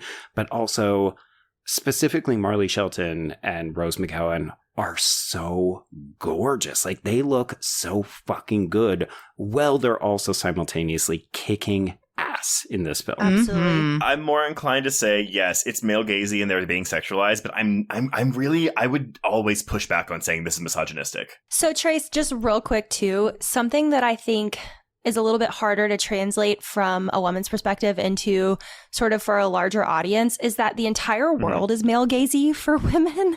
And we're always just kind of playing a roulette of like, is this going to give me some kind of empowered feeling? And am I finding empowerment from a male perspective instead of what I actually want? And it's absolutely something I ask as like a pole dancer, like, why am I finding enjoyment in this? And like, especially as an actor, I mean, I auditioned, full transparency, I auditioned for something that had I booked it would have required shirtless nudity. And I had to grapple with the fact of like, am I okay with the character's story enough to be okay with the scene where people on HBO were going to see my tits? Like, and it's just, I don't know. I think we could have a whole separate episode of like just describing what it's like to be a woman and finding empowerment in horror when it's based in revenge and it's based on the male fantasy of violence and revenge. And then you can also add in the woman of color filter to that for me. Sure. Yeah. which I'm like, I can watch this movie and be completely removed from it because I'm like, I don't see me except for Naveen Andrews, which I will always look at Naveen Andrews. You mean you don't see yourself in the crazy babysitter twins? Oh my god. Oh my god. First of all, that's an inefficient way to paint your toenails. Also, listen, but Quentin Tarantino did not care. He was going to get the toe shot no matter what he had to do. He also got that one of Cherry pulling the glass out of her thigh in the bathroom when she's cleaning herself out. And we do get the toe shot there. Well, hang on. No, this isn't a Tarantino joint. This is only Rodriguez. But we do get I think the sort of, what I come to expect from Tarantino shots, especially because they're twins and twins are already sexualized and females. Yes. And then we get her toes on her sister's boobs. Like, yeah. Well, I will say though, just a heads up, the twins are actually Robert Rodriguez's nieces. Yikes. Oh my god. Yikes on a bike. I think I knew that. Oh gosh. I didn't, and I'm having such a visceral reaction on live, you guys. But that being said, though, I mean, again, like even Marley Shelton said, no, like Tarantino was on set all the time during this movie. He was always whispering in Rodriguez's ear. So, I mean, do I think there was? I bet he was. But that's why I said. I bet he was. That's why I said though, this is not a Steven Spielberg, Tobe Hooper poltergeist situation. Like everyone says, no, Rodriguez directed this movie, but his buddy Tarantino was still there with him the whole time. Was there? Yeah. Make sure you get the toes. Oh, the toes. But why, Quentin? No reason. That's his character quirk. There we go. Yes. Okay. Speaking of character quirks, let's introduce Earl. This is Michael Parks. His character quirk is that he has a sick wife. So he's floating around the periphery of this movie. But even when he's introduced, you're just like, are we supposed to care about this character? He's part of the police force, but he just immediately leaves upon introduction. Well, but you should also know that he is a recurring character. He's in Kill Bill Volume 1 and 2, and he will reappear in Death Proof, and he's also in, I want to say, From Dusk Till Dawn. Yes, he is. Like the character. It's still Michael Parks, but it's the same character. Yes. Mm-hmm. So funny. Every time I see Michael Parks now, I always think of which movie, Trace? Oh, God, I don't know. What? Tusk. Oh, yes. Yes. He was a good actor. He was a really good actor. I still have my mask from that movie. I was going to say, I just have such a walrus visceral reaction to that. I mean, just mentioning that film sets me on edge. I love it. I've grown to love that movie even more since we covered it too. Oh. Although, I mean, I don't know if, again, not to just go down another rabbit hole, but he does do brownface in Kill Bill Volume 2 because he plays that Mexican guy. Oh. Mm-hmm. Oh, boy. See, that for me is an unforgivable sin. Like, I cannot believe that we continue to do I couldn't believe they did it in Alien. I was like, yep. Because this is the late 70s. What are y'all doing? Well, they did it in Short Circuit, too, and that was not the late 70s. Just really quick correction, though. It's actually Aliens in the late 80s. Yes. Brownface. Yes. Yeah, there we go. I need to start a site that's that. It's kind of like, does the dog die? But it's like, is there insert color face? Yeah. Oh, boy. Okay. So let's hop back to Cherry. She wakes up in the hospital. This is when she discovers that her leg is gone. I think Rose McGowan does a lot of crying in this movie in the first half of it. Her face, it looks like they Vaselined her face to make it look like she was crying. Like it's makeup. It's not just her tears. I will say again, on his 10-minute film school, he talks about how they make the leg.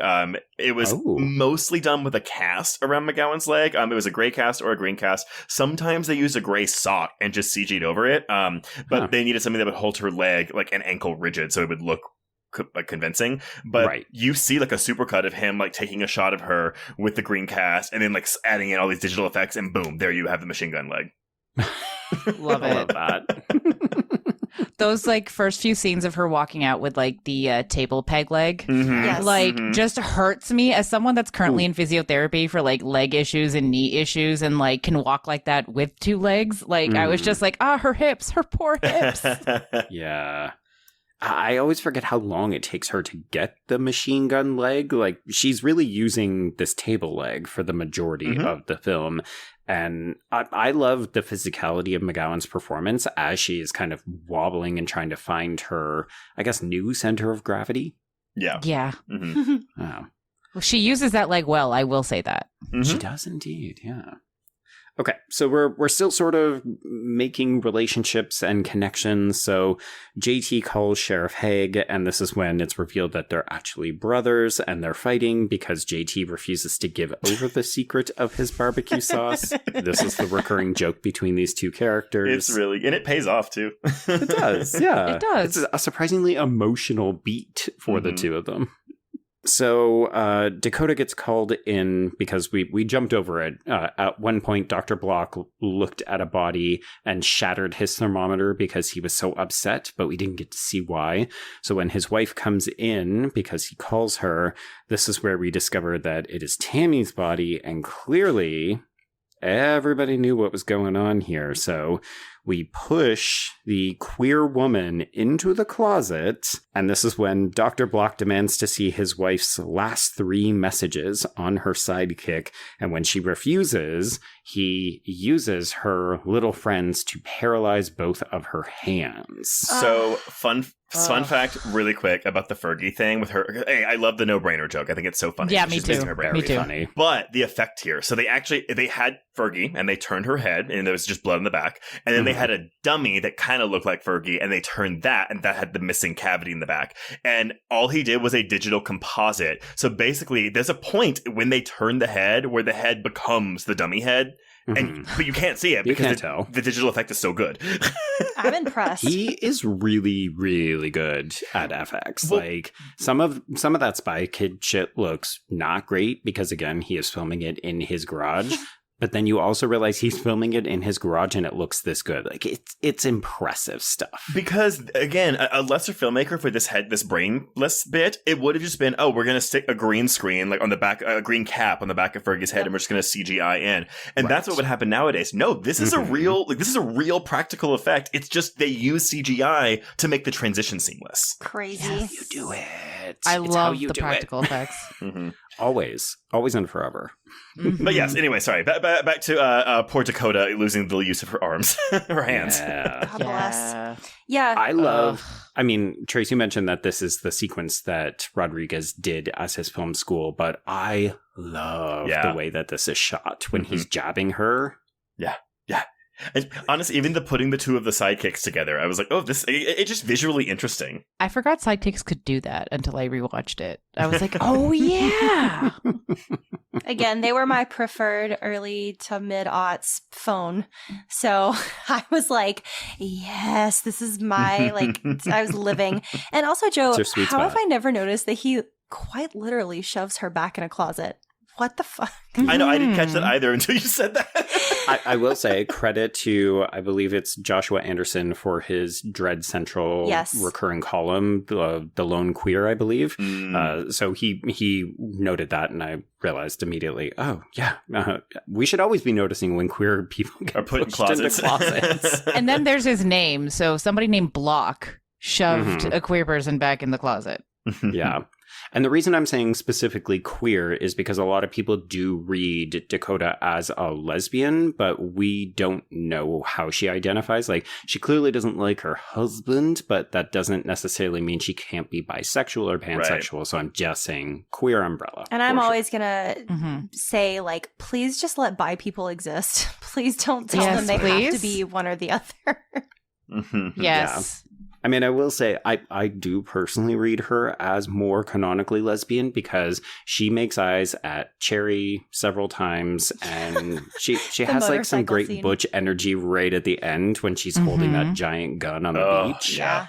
But again, could be bisexual. We don't know. Okay, so the only reason that she doesn't get a red syringe in the eye is because Dr. Block gets called away because all of the bodies have disappeared. So let's jump through some of this action quickly. We do see things going down out at the precinct when Deputy Tolo bursts into the interrogation and reveals that he has lost a finger. We get this funny gag about his missing ring, which I think again is very visually well shot, where we see the guy holding out his ring and then the arm gets attacked and then we go into the full action set piece. It's really cool. Again, it's just like you could have shot this in a very conventional way, but we know something's going to happen because we're holding on the arm. And then, of course, we get this frenzied action set piece. But it could have just been a static shot. It didn't have to be shot stylist. Yeah. Didn't have to be shot stylishly. I mean, the thing is, though, I feel like every shot of this movie is, I mean, obviously with the effects and stuff, but like everything is so stylized in this film. Extremely. Yeah. Okay, so El Rey is in the mix. I do love the moment where he shoots this zombie in the face, but also frees himself from the leg shackle. Yes. Gives us a sense of how good a shot he is. Yeah, there's so many little tells throughout this film, I think, that kind of inform us of a character's skill set, or as Cherry calls them, useless talents. That's my favorite of the character quirks, is her list of useless talents. Absolutely. So El Rey and Heg decide that they need to go back to the hospital so that we can get Cherry, because obviously something is going on. And when we jump back there, we can see that things have taken a turn for the worse. So lots of people are fleeing, but when El Rey gets there, he just immediately goes to work, eviscerating all of these zombies. He's incredibly proficient. And I gotta say, the physicality from Freddy Rodriguez is pretty darn good too. So does anybody have any thoughts about Dr. Block's scene with Joe? So yes, we had his colleague who was going to saw off the arm, but it's revealed that Joe has had his way with this gentleman, and then he attacks Dr. Block with this saw, and I love that we come so close to cutting his face, but we just cut off half the glasses. Yeah, and that's the second time his glasses have saved him. The first was when... The tongue... Yeah. Well, I've made my thoughts on this scene very clear already, because this is when we get the boil wiping. Yes. Yeah, and I kind of feel the same as Trace, but also it's just such a good way to build tension. The visual gag of the saw, like, coming unplugged at the last second, because the cord is just a smidge too short. Which is funny now, right? It's a trope. We've seen this a billion times, but I remember at the time thinking, how clever. I literally just watched that trope in Hostel Part 2, which came out 2 months after this. Wow. Oh my God. Okay, so we do hop over to Earl's house briefly, where we see that his wife Ramona, played by Jerilee Romeo, is infected, but we don't spend much time there because we have to cut back to Dakota throwing herself out of a second-story window onto a pile of garbage and then breaking her paralyzed wrist trying to get into her car. Okay, this I think is in a movie filled with violence. I think this is one of the most painful things to watch in this movie. I can't handle it. I had to turn away. Well, the way she looks up and she, like, because her mascara is, I love her face for the rest of this movie because her mascara is just like running, and she just it's such a very like striking look. But yeah, man, that heel trips her. This scene and the scene directly after it when she gets to her dad's house are what just I have to look away every time. Oh, I have to. Oh, don't worry, I have information on that. Okay, good. Yeah.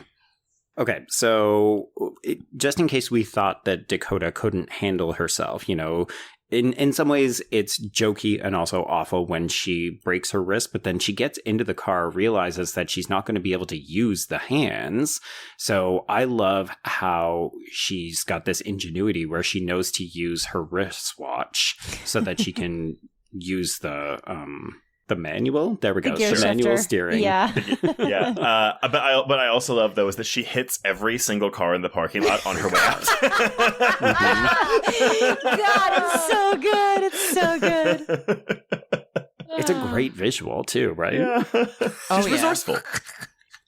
Okay, so she ends up immediately missing El Rey as well as the rest of the cops who arrive. And sorry, I guess I had jumped ahead that El Rey was already here. That's fine. We do get this jokey moment where Tolo inadvertently kills an old man who is not infected because he is a shitty police officer. Yeah. So this is when El Rey goes in. He collects Cherry. She's not feeling great about herself. You know, she was basically just cowering under the sheet. But when he gives her the peg leg and orders her to, you know, all right, let's go, pick yourself up. I believe in you. Let's do this. So they end up escaping in his tow truck. I do know some people feel like the movie is making fun of her disability when she can't get into the tow truck. And I would say maybe in this instance, but what we see of her as the film progresses, makes up for it, in my mind. Absolutely. And I didn't see it as making fun of her disability. I saw it as like him just kind of being a dick. He's being a dick. Mm-hmm. Yeah. I also she's not great on the peg leg because she's not used to, it's a different length of her leg. So she would, of course, not be good at like walking on it yet. Like she literally just lost it. Yeah. And listen, at least El Rey did the thing that like he matched it to her boots, you know, like I'm used to getting things tailored, but like with Indian outfits, you got to go take the heels you're wearing to the party. You have to have the shoes and the clothes at the same time. You can't buy them separately because you got to get it tailored.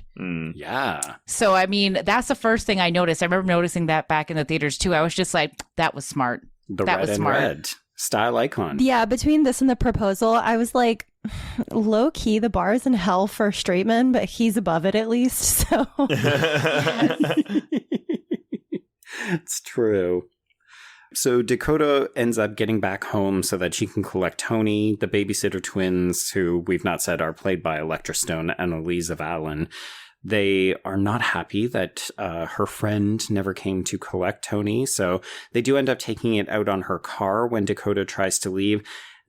Trace, is this an additional scene for this film that's not included in Grindhouse? Because it felt very unnecessary. Yeah. I know they are present in the final cut because, you know, they'll come back later in the film. Right. I don't remember if the shovel stuff is, but again, this also reeks of, these are my nieces, let me give them something to do. Exactly. Yeah. So we jump over to JT's, and this is when Haig deputizes everyone except Elroy, who he still doesn't trust. I do love that all of these badges come from the all or nothing box.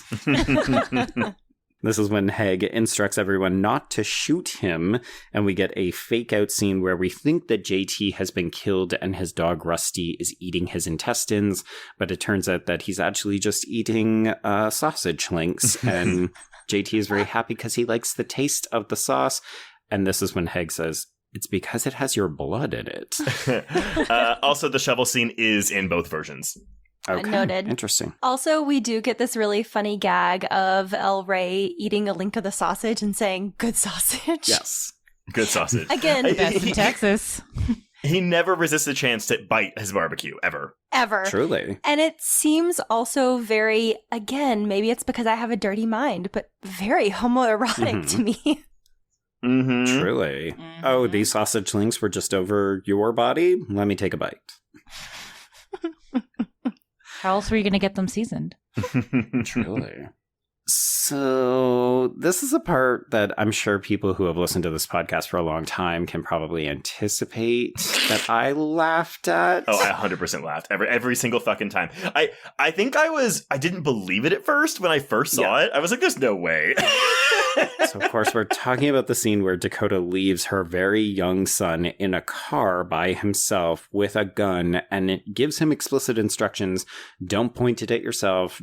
Shoot anybody who isn't me if they show up. And then she steps out of the car, and immediately we just see this gun go off. So we don't see Tony's face or anything. It's not gratuitous in that regard. Well, we see it. You see the aftermath. Yeah, but it's not when evil lurks or anything like that. That is exactly the reference I was going to make, Joe. But like, how do you not find this funny? Well, tell us, ladies, do y'all find this funny, or is this too upsetting for you? Oh, I cackled. It was just so absurd. Like, I could not. I was like, of course the first thing the kid does is point the gun at himself. She takes 2 steps, and the gun goes Because I feel like in other movies, you would stretch it out, right? You know, she would go to the door, we would maybe have the action sequence, and then she would go back to collect him, and he would inadvertently either shoot at her, mistaking her for somebody else, or he would, you know, end up shooting himself by accident then. And it's like, she barely closes the door and the fucking gun goes off. It is hysterical. What makes it funnier is that the last thing he says is like, even daddy, and she's like, especially if it's daddy. Yeah. So, okay, here's the thing. Because killing Tony is one of the first things Robert Rodriguez wrote in this script. But oh my God. Who we should note is played by his actual son. This is sending me. I'm sorry. But here's the thing, though. So he wasn't sure if killing this kid was going to fit in with the tone of the movie. So every single scene that Tony's corpse is in, or that Dakota's in, he shot in two different ways. One where she's holding his corpse, and one where she's bringing a Tony alive around, like he's still alive. Oh, that makes so much sense. Which I was kind of like, well, that's why the budget was more expensive, because you were shooting everything twice. Right. But honestly, I love the fact that we kill this kid because it's a funny gag, but also there's a moment later where she's like cradling him and she's like, Tony, I told you not to point the gun at yourself. It's just such a good delivery from Marley Shelton. Yeah. And was I the only one, speaking of that kid, was that the only one that noticed he kind of looked like Danny Torrance? Not at all. 100%. Yeah, we It's all. Okay. Yeah. And then his name is Tony, and then he's just like acting like Danny without Tony. Right. Well, even I'm going to eat your brains. You're Exactly. just like, it's red rum, red rum. 100%. And, you know, because he said, like, all those creepy kids in those movies, they always have this bowl cut. So I gave my kid a bowl cut. And, like, he's like, and, you know, it's like Danny from The Shining. That's Screaming. So speaking of this, I'm going to bring in Garcia for the very first time. So he does, he has a whole extended passage about how this film plays with conventional notions of the nuclear family and that kind of thing. So with regard to Tony's death, he says Dakota's child has to die in this film because he represents the unhappy and traditional family structure that had shackled her sexuality. Love that. Yes. Also, she's not a good mother. Like, I love Dakota, but she's not a good mother. No. This is why you don't leave guns with children ever, even if it's for their own self-defense. Right. And that was a really sloppy getaway plan. Come on, hiding the Truly. bag under his bed? Come on. Even just like asking your lover to go and pick him up is like, no, you take responsibility for the child. You will meet your lover somewhere else. She has to go to work. And letting in the twins from hell on this plan, that was hella sketchy. Oh my God, I know. Those girls are bad babysitters. Yes. So yes, Tony has shot himself in the face, and then this is when Dakota's husband shows back up. So she has to briefly fight him off and make a dash for the house, and then this is where we get another familial reveal. Earl opens it up, and we discover that this is her father. And it should be noted, again, I'm going to give credit to Anderson for his piece. So Earl says something along the lines of, I said I never wanted to see you again. And it's never explained within the body of the text, but you could infer that this has something to do with her sexuality. Absolutely. Mm-hmm. See, I understand why you might infer that, but for me it was because we know he never liked Dr. Block. So I took it as, you married an asshole. I said, don't get married to this person, and you did anyway. I almost wondered if they had him their child out of wedlock, and that's like the whole yeah. I don't like the idea of Earl McGraw being like a conservative. I mean, I guess he's like a Texas cop, but like I get it, but like I feel like it would be like because he loved his daughter and she did something that was very self-destructive, and that's what happened. Yeah. All readings are valid because we don't know. I just love her follow-up. Which is what? Daddy! Daddy! Oh, because this thing, the army of zombies is chasing her. It's like, maybe let me in and we'll have this conversation inside. Okay, so we jump back to JT's bar. This is when we discover that he has a pair of escape vehicles. So we have a motorcycle and we have a chop-top convertible. This is also when Haig is questioning who El Rey is. And of course, this is the running joke about El Rey, is that he's got some kind of mysterious past, but he's very, very good with weapons. And we'll discover after the missing reel that he's, well, we will never learn, but Haig will learn, and he will apologize and say, oh, if only I had known earlier. Give him all the guns. Give him all the gun. So now we're up to the fucking rant, as well as the ring reveal, and then the sex scene that is so hot it burns a film reel. This is fun. But honestly, it's the cut to just the whole barbecue shack on fire. Yes. Yes. Oh, yes. Good times. So the whole place is on fire. The hordes are descending. We have no idea how we got here. It doesn't matter. That's fine. We should also note that Haig has been shot in the neck by Tolo at this point, and Earl, Dakota, the crazy babysitter twins, and Skip have also joined the party. Sure. At this point, I was like, why not? Honestly, an excuse to just bring back Skip, even because again, he's kind of giving me oh my god, the owner of the cheetah in Showgirls, right? Yes, 100%. Yeah. He's like that uncle you tell everybody you just kind of stay away with at the barbecue. Yes. You know? You're like, just don't go near that uncle. Don't go near Uncle Skip. Granted, like, I'm assuming the babysitter twins are meant to be of legal age, but, like, they could be teenagers in this movie, and he is 100% fucking them. Oh, absolutely. Oh, 100%. I mean, considering that we saw the Machete trailer before we saw this, and there's this scene of Machete with, you know, the wife and the daughter in the lagoon, and they're both topless, I was just like, oh, and then we get to the crazy babysitter twins. Yep. Sexy shenanigans. Yeah, I'm so glad you brought that up, Joe. I feel like every exploitation film, you just have to have some sleaze in it. Like, this is the era of Penthouse rivaling Playboy, even though it was more explicit than Playboy. Like, yeah, I mean, Burt Reynolds posing on a bear rug naked. Like, that one. I love it. Okay, so also great is everybody grabbing a gun and we just line up outside of JT's and just blow all of these zombies away. And you get this one cathartic moment of, yeah, okay, we did it. And then we see that there are hundreds more coming at them. Very Night of the Living Dead. Yes. Well, I even think Tolo's death is like a Day of the Dead homage. Absolutely. Oh, yeah. But yes. I love Jeff Fahey's delivery of, that boy's got the devil in him, as El Rey is like twirling the guns. I mean, if that's the most important thing that you want to say right now, sure. But we got bigger fish to fry. Okay, so Cherry nominates herself because she needs to feel important and contribute something to this. So she says that she will go, not cry, and collect El Rey's truck to help get them out of there.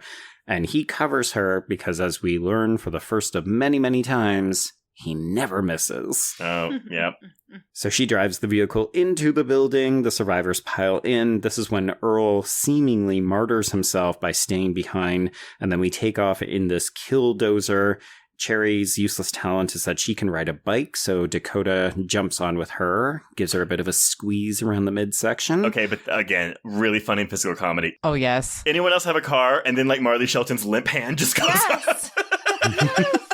God. And of course, the car in question is the pocket bike that her son rode. Yes. So we get this great visual image of the convoy with El Rey riding this thing, looking like he's en route to the circus. Honestly, popping a wheelie. Trace, that's what I thought you were going to talk about when you said you saw a scene and you were like, there's just no way this is real. Because for me, this was it. When he gets on that mini bike, I said, ain't no way. Ain't no fucking way. Like, it took me right out. But I didn't want to gloss over too when Cherry's getting on the bike. Yes. And she introduces herself and she says, I'm Cherry. And she goes, yes, you are. Which is such a great exchange, right? And I love the kind of fast friendship that develops between the two women, but I do also enjoy that there's a bit of a sexual undercurrent. Oh, yeah. Very. So the convoy goes along. We are taking out zombies as we go. We should also note that the dog does die, so we spray the babysitter twins with its blood. Y'all know, I don't like watching dogs die in movies. It's very, very upsetting. But the way this is done, because the dog like jumps out of the car and the guy's like, wait! And then it's very clearly like a dummy dog in the next cut as it gets run over. But it's the way it squeals. I mean, this is the same as what we were talking about with the squibs, right? Where it's just way more blood than you would ever expect. It looks like we are hosing these girls down with blood. And of course they go, ah! Well, they had it coming. They kind of did. They're shit. So it seems like all hope is lost when we get to a bridge that is completely barricaded by zombies. But this is when the military re-enters the story. So they mow everybody down. Lieutenant Muldoon is on the scene and he recognizes El Rey and wants him. So we knock him out. So we wake up in quarantine, and Abby is also there. So we get this backstory about why the military is doing this. They need concentrated doses of DC-2 in order to basically stay from going feral and boily. But Abby also suggests that if they can just get to his lab, he's pretty sure that one of them can make an antidote. So this becomes our new thing, our new motivation for the rest of the film. Okay, so basically, though, the thing is, like, all these soldiers were exposed to the virus, and is the virus DC2 or is that the what? So the gas is DC2. Yeah. Okay. Mm-hmm. Okay, so they were exposed to that, and they have to just keep giving themselves a little bit of it. But if they don't, then they become monsters. Yeah, they'll fully mutate. Yeah, it's just like the Imperator in Mad Max Fury Road. Yes. Right, yeah. Also a good point to mention that, like, I know we've been saying this, at least on our podcast, for almost every movie lately, but it's wild to watch this post-quarantine. Yeah. Just wild. Yeah, I mean, we do have a number of characters saying... I think El Rey in particular, but also Abby is very careful to say, don't let it touch you, wear protective gloves. When El Rey goes into the hospital, we see him put on the gloves before he even attacks anybody. So it's kind of fun to see that. And then you see all these other people who are just like, yeah, cool, whatever, give me the shit. A true slice of humanity. There we go, yeah. All right, so Cherry and Dakota are taken away by Lewis, who is played by Quentin Tarantino, as well as Rapist Number 2, who is played by Greg Kelly. Put that on your CV, folks. And this is where we get our trademark Tarantino dialogue in the elevator. So, I love him going, "Move it, Peggy!" But rude. Unsurprisingly, some of Tarantino's rapey dialogue was taken from his character in the original script for From Dusk Till Dawn. So dialogue that did not make it into the final cut, they used in this movie. Oh, God. I just feel like he's totally telling on himself.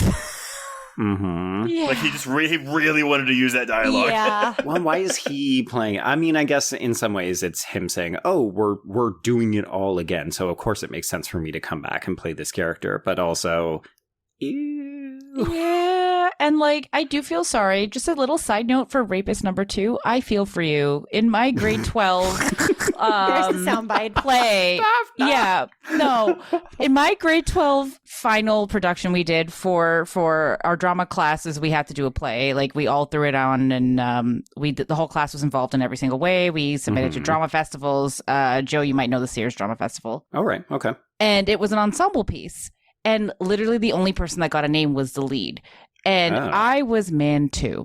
Can you guess what my contact is in my brother's phone to this day? Man 2. That's amazing. Never let the joke die, right? No. Even years later. No, I don't remember any of my lines from that play, but I remember being Man 2. So, Rapist Number 2, I'm sorry. But you empathize. Yes. But definitely not with Tarantino. No. Well, he's getting his dick wet, sir. Ew. Well, that's one way to put it, Trace. That line. Also very 2007. Yeah, very much so. See, that to me is, I feel like we definitely hear that in Cabin Fever, do we not? Yes. Or maybe a Hostel movie. Oh, yeah, Dick Wet feels very, of the time. And Back to Black, I think, came out around that time, too. The song by Amy Winehouse. Yeah, and she says that. Oh. Yeah. Okay. Blat. All right, speaking of Blat, as we take Cherry and Dakota to where presumably we will sexually assault them, we do see the other military guys are watching a trailer for a Grindhouse film called Women in Cages. And folks, this is a real movie. Yeah. Yeah. So we go and chat with the lieutenant. He is confronted by El Rey and Abby because we should note that the other civilians have staged a bit of a coup. Unfortunately, JT does get shot in this moment, but El Rey and Abby manage to escape custody. And of course, we have more ball jokes because Abby is back on the scene. Okay, so Muldoon does talk a little bit about why this is all going down. It's because when they were in Afghanistan, they inadvertently killed bin Laden. And folks, if you want a weird historical beat, this movie comes out before bin Laden was killed. I specifically remember that because I was like, whoa, but it also kind of anticipates Quentin Tarantino changing history in Inglourious Bastards like the year after this. God, Yep. and that's my favorite Tarantino film, and it's just Same. that is such an interesting juxtaposition I've never considered, Trace, so I appreciate that. I'm gonna have to double bill this one night. Oh, absolutely. But yeah, so bin Laden was killed in May of 2011. So again, it's it's that reaction to 9/11 and the Afghanistan war, but we're just changing history, which I'm like, all right, cool.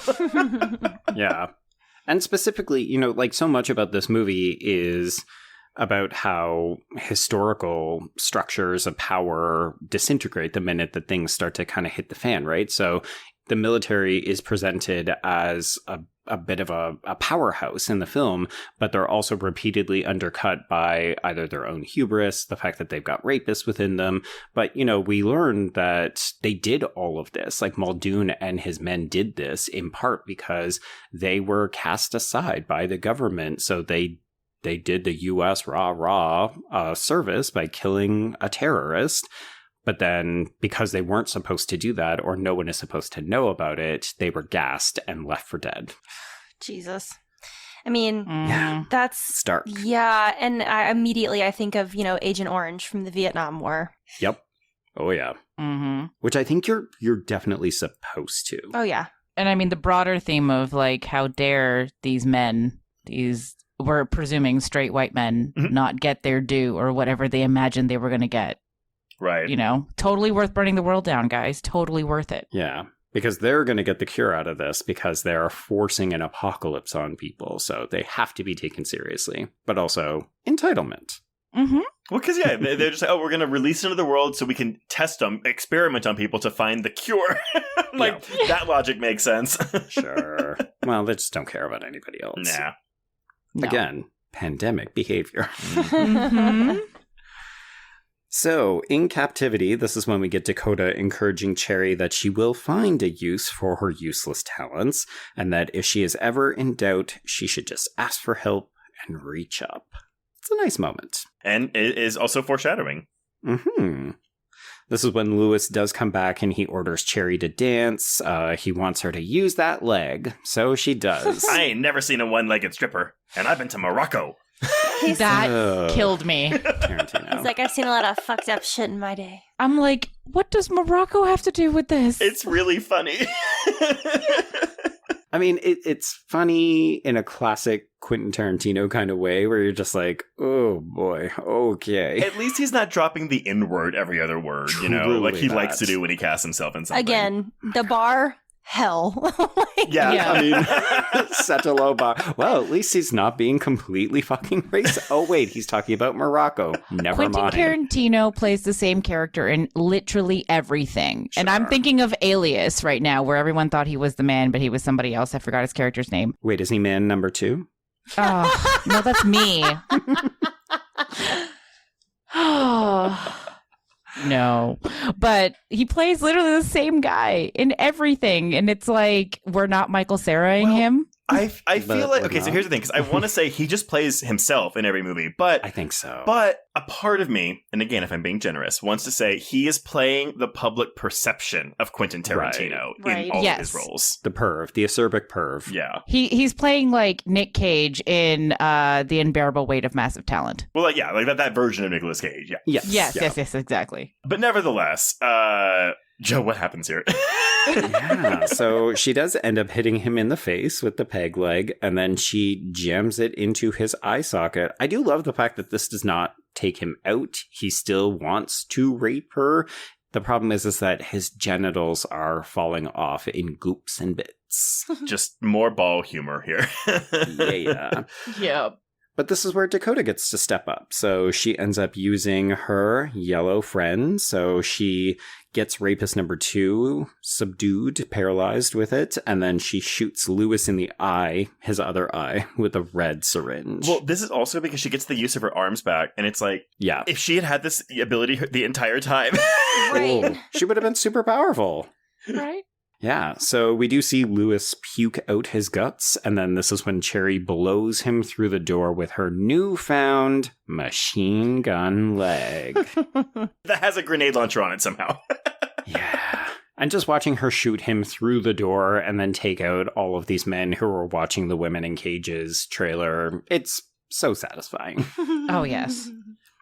So I did want to bring Garcia back in just to talk a little bit about the use of violence and sexuality, because, of course, you know, this is a film with an implied, anticipated sexual assault sequence that As I said, I think some people look at it and say, ugh, this is really gross and creepy, and why do we need this in here, and so on. So Garcia says, all of this violence and sexuality in the film is homage to Grindhouse movies, very obviously. But this would be a specific subgenre called the roughies. So in the documentary American Grindhouse, that documentary implies that because of censorship against showing sex on screen, sometimes these B movies would emphasize violence against women as a substitute for sexuality. So the things we couldn't get away with on screen, we would make up for with implied violence towards women. But then Garcia says, Rodriguez's violence against women serves a purpose because it is used to establish how they are not in control of their bodies and how the American apocalypse serves as a way of collapsing the social structures that encourage but control their sexuality. Yes, and I'm so glad you included that excerpt about the roughies because, again, this is more for the heterosexual side of things, but like male sexuality is so encouraged to be violent towards females that it is absurd. And once you see it, you can't unsee it, of course. And I know I'm preaching to the choir with this one, but I mean, even when you are into having a partner be a little bit more dominant with you, like everyone's first idea is always just like so painful, honestly, and not in a fun way. And like it's always like guys really get off to women crying and women being abused, for to put it, you know, bluntly. And it's so absurd to me that we are still like encouraging it. And it kind of loops back to what you guys were saying. Is this empowerment or is it exploitation? Because it can be both. But like a guy's gonna get off to a woman being beheaded, and I know that sounds extreme, but it's true. Like there are people whose fetish is like amputation. So it's like, what are you gonna do? Right. And it loops all the way back to like, you know, the root of, not the only root, but like one of the roots of this kind of behavior is like, you know, think back to like kindergarten. Like I remember specifically when, you know, when 4-year-olds are going to hit each other, right? It's just going to happen, right? It's fight or flight. And like this one boy in my class, like had hit me or whatever. And then all I got was like, oh, well, that just means he likes you. Yeah, no. He's pulling your hair because he wants to date you or marry you. And I'm like, I'm 4. I don't know what that means. I can't even spell date. Like, yeah. And meanwhile, we're asking girls to cover up, not wear like tank tops in schools because it might give the boys the wrong idea. Right? Y'all are going to get me started on a tangent. I'm really holding back. Oh, sorry. Sorry, I'm just having vivid flashbacks to my grandmother chasing me around packed parties with safety pins. Oh, God. Oh, my God. Oh. God. Yeah, to cover up that cleave. Oh my God. No. Okay, well, let's hop back to the other civilians. So we have staged this coup. JT has been shot, but we realize we can escape in a pair of helicopters. So we nominate that Skip will fly one, and then, of course, El Rey can fly the other one. So we're going to have to leave JT and Heg behind because both have been shot and they're not going to make it. So El Rey and Cherry get on the motorcycle. I love this physical bit of comedy where we have to reposition Cherry twice. The other way. And then the other way. And this is then when we burst out so she can shoot everybody up on the motorcycle. I remember this vividly from the trailer. And again, people don't like the fact that she blows on the machine gun leg because they think it looks like she's blowing on a phallus. To which I would say, she just had a badass fucking action sequence. Right. Let her do what she wants. Again, Joe, everything can be sexualized. So, like, what do you want me to do? Stand here? Like, what? But I also love that the angle doesn't, like, it's not, she would have to bend her knee backwards to, like, make this angle happen. Right. And I'm like, this is, it's just so ridiculous. Come on. It's very, very silly. But also by this point in the film, if you're not on board with it, why are you still watching? When it's almost over. So we've made it outside. All we have to do is get to the helicopter, but standing in our way is a larger concrete version of the Scream 2 sound barrier sequence with Courtney Cox. Abby's death is one of my favorite things in this movie. Well, yes, and that's where we're at. So, Yes. Of course, he's trying to play the hero. He reminds everybody, we need to get to this lab. One of us is the antidote, so I'm going to go first. Let me play the masculine hero. And his head just immediately gets blown off. Great effect. This And looks then the awesome. best line. The best line. And what is it? Please tell us. Is anybody else out here a biological engineer? No? Because, of course, we already struggled to find a second person who can pilot the helicopter. That's why we had to call on Skip. Mm-hmm. We are running out of survivors with useful talent. So, yes, Abby is dead. We're fucked. But we should note before we continue on with the action, we do have the touching sequence where the two brothers die, but not before JT finally reveals the secrets of his barbecue sauce. It's the canned tomatoes for me. The canned tomato. Oh my god. I was also just like, what? What? What self-respecting chef would? I did not watch this, but in the Grindhouse Blu-ray, not the Planet Terror one, but Robert Rodriguez does 10-minute cooking school that supposedly he does this barbecue, I think. I love that. Me too. So this heartfelt moment ends when we're about to die. So Heg sets off the explosives, which is the sign for the group to make a run on the helicopter. So it is time for Cherry Darling to strut her shit. So she takes off. And then, because of the explosion, she basically rides a fireball over this concrete wall, shoots a rocket mid-air, lands on her tits. This looks so painful to me. And then spins around and shoots everybody else with a machine gun. Yeah, it would be so painful. I know, I'm like reflexively holding myself. Yeah, same. So we've had to do this for the whole movie with the ball stuff, so exactly. it's fine. There we go. Yeah. Equal opportunity. Mhm. So this is all very fun. It's very stupid. And then, of course, because we previously referenced the fact that she can do a backbend and it's useless, this is how she also dodges a rocket. And all this was in the advertising for the movie, but I don't even care by this point because it's still cool no matter how many times you watch it. Yes. Like, I love the cinematography of her just jumping over the building. Oh, it's so pretty. So silly. In slow motion, too. Exactly. Okay, but it's time for El Rey to sacrifice himself because someone is going to shoot her. So he gets in the way and he ends up taking a bunch of bullets and it's all very sad. So we're kind of cross-cutting between her realizing that it's not going to be two against the world because he's going to die and not come with her. And also Dakota having to confront her husband, who is waiting for her in the helicopter, and then her dad saves her. Her line of dialogue, no more dead bodies for daddy tonight. Like, what? Like, what is that? Again, Weird the and use of creepy. daddy in this film is just throwing me off left and right. I'm like, what is happening? And the Hellraiser apologist in me is like, oh, are we doing a come to daddy? Right, that's what I thought we were. I was like, oh, is this not where we're going? Oh, okay. Do we like the fact that Dakota doesn't save herself here, that she needs to be saved by her dad? It's not my favorite. Hate it. Yeah, like narratively, I get it, but no.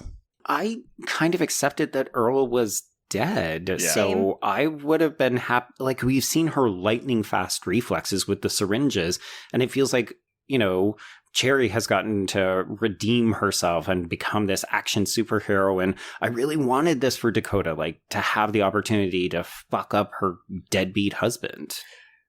And also, because it feels like she almost freezes when she sees him, which means that she didn't really, like, this particular aspect of her character didn't really grow or change over the course of the film. Which is maybe true to life for battered wives and Mhm. so on. Yeah. Yeah, and I think like, I could see it. Yeah, there's always this aspect of, like, as a survivor of abuse and domestic violence, like, being able to accept help because you're just so ashamed of your situation. Right. So there's that part of it too. I like that. That makes it a bit of an easier pill to swallow for me. But it is a thing where it's like, she's been such a badass, and it's like, but I guess, but maybe that is also the message there, right? Like, hey, you can be this big badass, but, like, you know, trauma is still trauma, and it has a very real effect on you. Yeah. And you know what? This makes sense because it even anticipates the messaging that she gave to Cherry, which Cherry has to accept, right? You need to let other people help you. Right. We should also note that Dr. Block looks like a giant pustule, so maybe she was just taken aback at the new appearance of her husband. That is a gross word. I cannot believe you just said that. I know. I'm like, pustule. Pustule. Okay. So a look of like, I let that control me? Yeah, Ew. maybe. Yeah. So Dr. Block is dead. Everybody piles into this helicopter. Skip is going to have to take over because, of course, El Rey is shot to pieces on the ground. I do love this moment where we just tilt the blades and take out all these military dudes. So El Rey reassures Cherry that it'll still be the two of them against the world because he never misses. And she is pregnant. This gross. Every time I show this to people, like I feel like this gets the biggest like cringe laugh of the entire movie. Such a gender reveal party coded moment. This is the straightest moment of this entire film. Truly, yes.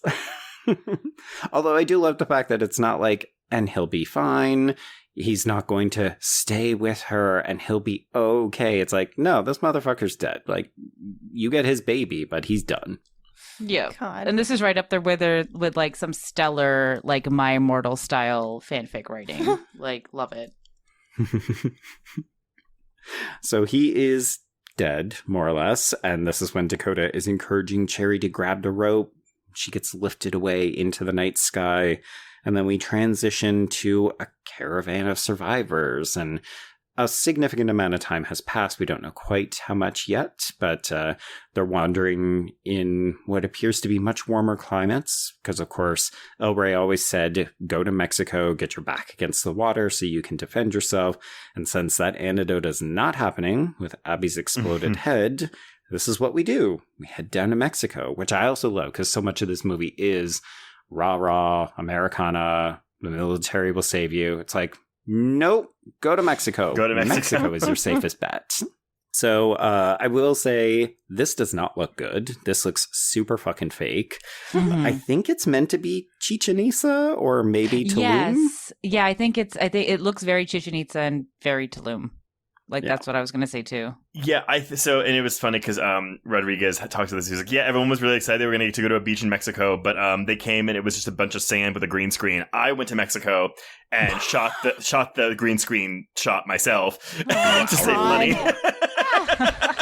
You guys can't see, but I'm rubbing my temples. I know you all signed up because you thought you were going to get a beach vacation out of this, a la every Ocean's 11 movie and probably every one of those Knives Out movies. But no, only I went. Thanks. Yeah. Like this is just like, I don't know if you've seen Mad Men, but it's just like when Peggy was promised she would go to Paris and she gets the account and guess what? She gets iced out and doesn't get to go to Paris. I'm so glad you guys brought up the CGI though. It is distractingly bad. Oh, yes. Yeah. Like compared to the rest of the film, this is not cutting it. No. It's like very 10 Commandments style. But I still kind of don't care because of what this movie is. Like, it doesn't matter that it looks fake. Yeah. Well, I have a great final quote from Garcia, but I did also want to note, just because everyone knows I love to pay attention to hair and costumes. I do love that Cherry's daughter is, for some reason, dressed like an Elizabethan poet. Right. Okay. And does she not have blue eyes? I was like, whose baby is this? Whose baby is this? Yeah, it's very wild, but it definitely seems like the women are in control. As I mentioned earlier, we've got Dakota just standing guard with the gun, and of course Cherry is leading the charge. So we're very much two against the world, but the women have taken over. Well, but Skip is still there with the crazy babysitter twins. Oh, we've got like the Mexican version of, oh gosh, where does Wonder Woman come from? Like that little planet. Yeah. Mm-hmm. It's really interesting to me too, the Joe. Amazons. The Amazons, yeah. It's interesting to me too, Joe, that you read it as the woman being in power, because it looks to me, as a woman who's attracted to men, that it was like a 2-to-1 ratio of 2 women for every man, and I was like, ew. exemplified by Skip with the twins on either side of him. Yeah. Yes. Okay, so let me read this quote from Garcia because that might help to put some of it in please. context. So Garcia says, although one could see male survivors in this group evacuation to Mexico, it is visually suggested that the women are in power as they hold weapons and lead the others. Some could argue that this ending is a male fantasy or that it represents a harem ideal of sexualized women, but the fact remains that it presents the bicultural death of traditional masculinity in relation to an apocalypse brought about by the wars in Iraq and Afghanistan. Oh, I like that. Yes. So I do think you can read it both ways, because it definitely looks like a paradise for men where, as you said, every man gets 2 ladies, but it's all the women holding the guns. So you step out of line, you're going into the ocean. That fake ass No ocean. Hesitation. Yes, the fake ass ocean, no hesitation. Guns are always used as a metaphor for phallic imagery, so. Well, yes. But that is Planet Terror. Well, except I didn't know this until I looked at the Wikipedia. There is a post-credit scene of Tony sitting on the beach playing with his turtle, scorpion, and tarantula. What? I'd never noticed that. I never watched to the end. It's probably only on the Planet Terror cut, not Grindhouse. But right. Yeah, it's just the credits end and there's Tony playing with his turtle, scorpion, and tarantula on the beaches of not Mexico. Oh my god! Right. Because we've not really talked about this, but the whole point of the film is that people from different groups can come together to form a new civilization and operate in harmony, right? So it's one of the kind of subtle messages I like about the film, but it's very blatant in the way that Tony, packs up all of his, I was going to say animals, but, we've got a bunch of different kind of pets. Yeah. But he puts them into one environment, and Dakota says, you can't bring them all. And he says, it's fine. They can all live together. Aww. It is very like going from macho mid-aughts America to Themyscira. I always say this wrong. Themyscira? Themyscira. Yeah. But I like it that, there's no quote unquote romantic partners. There's no traditional father, mother, child. Like, this is a fractured found family. So in a way, this is a very, very queer ending. Very, very Island of Misfit Toys. Mm-hmm. I truthfully forgot how queer this movie was until I rewatched it. I haven't watched it in like 10 years because I watched it. It's one of those movies that I watched a lot when I was in high school and college because I showed it to everyone because I was like, this movie flop, please watch it. And I'm happy to cover this. But yeah, I mean, that's Planet Terror, everyone. Yay! Jamie and Bhavna, as the guests of honor, final thoughts on this film? Ooh, well, God, I don't know if I could give final thoughts just because it's just like, it's so good. It's so good. It's so underrated. It's honestly probably like it's in my top 3 zombie films, to be quite honest. Nice. Yeah, because it scores pretty high with me for, practical effects, but also plot and then like keeping it simple, Right. And I love my zombie movies to be a bit absurd, and I love all the homages in it. And even you could even say the one with Tony was kind of like Danny at the end of Shaun of the Dead. Oh, yeah. Or sorry, yeah. Or Ed, sorry, at the end of Shaun of the Dead, where he's playing in the garage, they got to save him and they got to make it work. Honestly, though, for people that didn't understand what they were doing with this film, I don't like to be that kind of cinema goer. Be it. But come the fuck on, man. Do you not read? It was just I went to go see High Rise at the film festival, High Rise, the J.G. Ballard adaptation, and it's people didn't read the synopsis. The synopsis will give you a lot of spoiler-free vibes for the film, and I mean, if you had read it, you would know. First of all, that it's a double feature. Second of all, that it's kind of an homage to these films. But how do you and there's no one in this movie that you would just go okay, I'm gonna go see this for whomst? Bruce Willis, who I love, but still, who are you seeing this movie for if you weren't seeing it for the love of the kind of movie it is? Yeah, I still don't think I don't think people knew what Grindhouse meant. So you can say, it's an homage to Grindhouse cinema, but that means jack shit to people, I think. Exactly. But also, it's 2007. We've got the fucking internet. Yes. Joe, you are asking people to do something they still to this day do not do almost 20 years later, which is fix their 100%. fingers to Google before you say something stupid online. I don't know why that's such a stretch for people. Or they like to ask in comments, they're like, what is da-da-da-da? And I'm like, we have the same Al Gore's internet. But of the little marketing that they did do, they did drop the fact that there would be features in there by people like Edgar Wright and Eli Roth and, all these other people. So I knew that's what drew me in, because I'm going okay, this is the Justice League of Horror, directors, So again, how do you not, even with those names involved, go this isn't for me? How do you do that? Yeah. I just think this is such an unexpectedly queer film. And I love that we get two women who are just so comfortable with who they are as people. Cherry's just comfortable with the fact that she's ready to take charge of her life and she knows she can't keep being a go-go dancer. And then we have Dr. Block, who is so undermined at every turn by the men around her that she's just fuck it, I'll do it myself, very Thanos energy with so many things. And I love the schlock. I love the gross out gore where it's just so over the top that it doesn't really bother me. It's just funny. And I would be remiss not to point out that if you are into the meta, as Bhavna and I have said on so many episodes of our own podcast, this is your film. If you are into the 70s part of horror at all, or the late 60s, this is for you. I lost count of the number of references, homages, etc. to everything. And at the very end with the helicopter, I can't help but think of my favorite movie, which is... I just realized. Yeah. It's Dawn of the Dead. It's my favorite movie. Yeah. It's my 100%. I just love it so much because that's another film where a group of people who should not work together kind of have to come together and get saved. And she's pregnant at the end of that film. Right. And so there's this very queer lens on the world where you have to have hope, because it's so easy to be a doomer. It's so easy to say, well, the world's going to shit. We have global warming. We have late stage capitalism, et cetera, et cetera. What's the point in anything?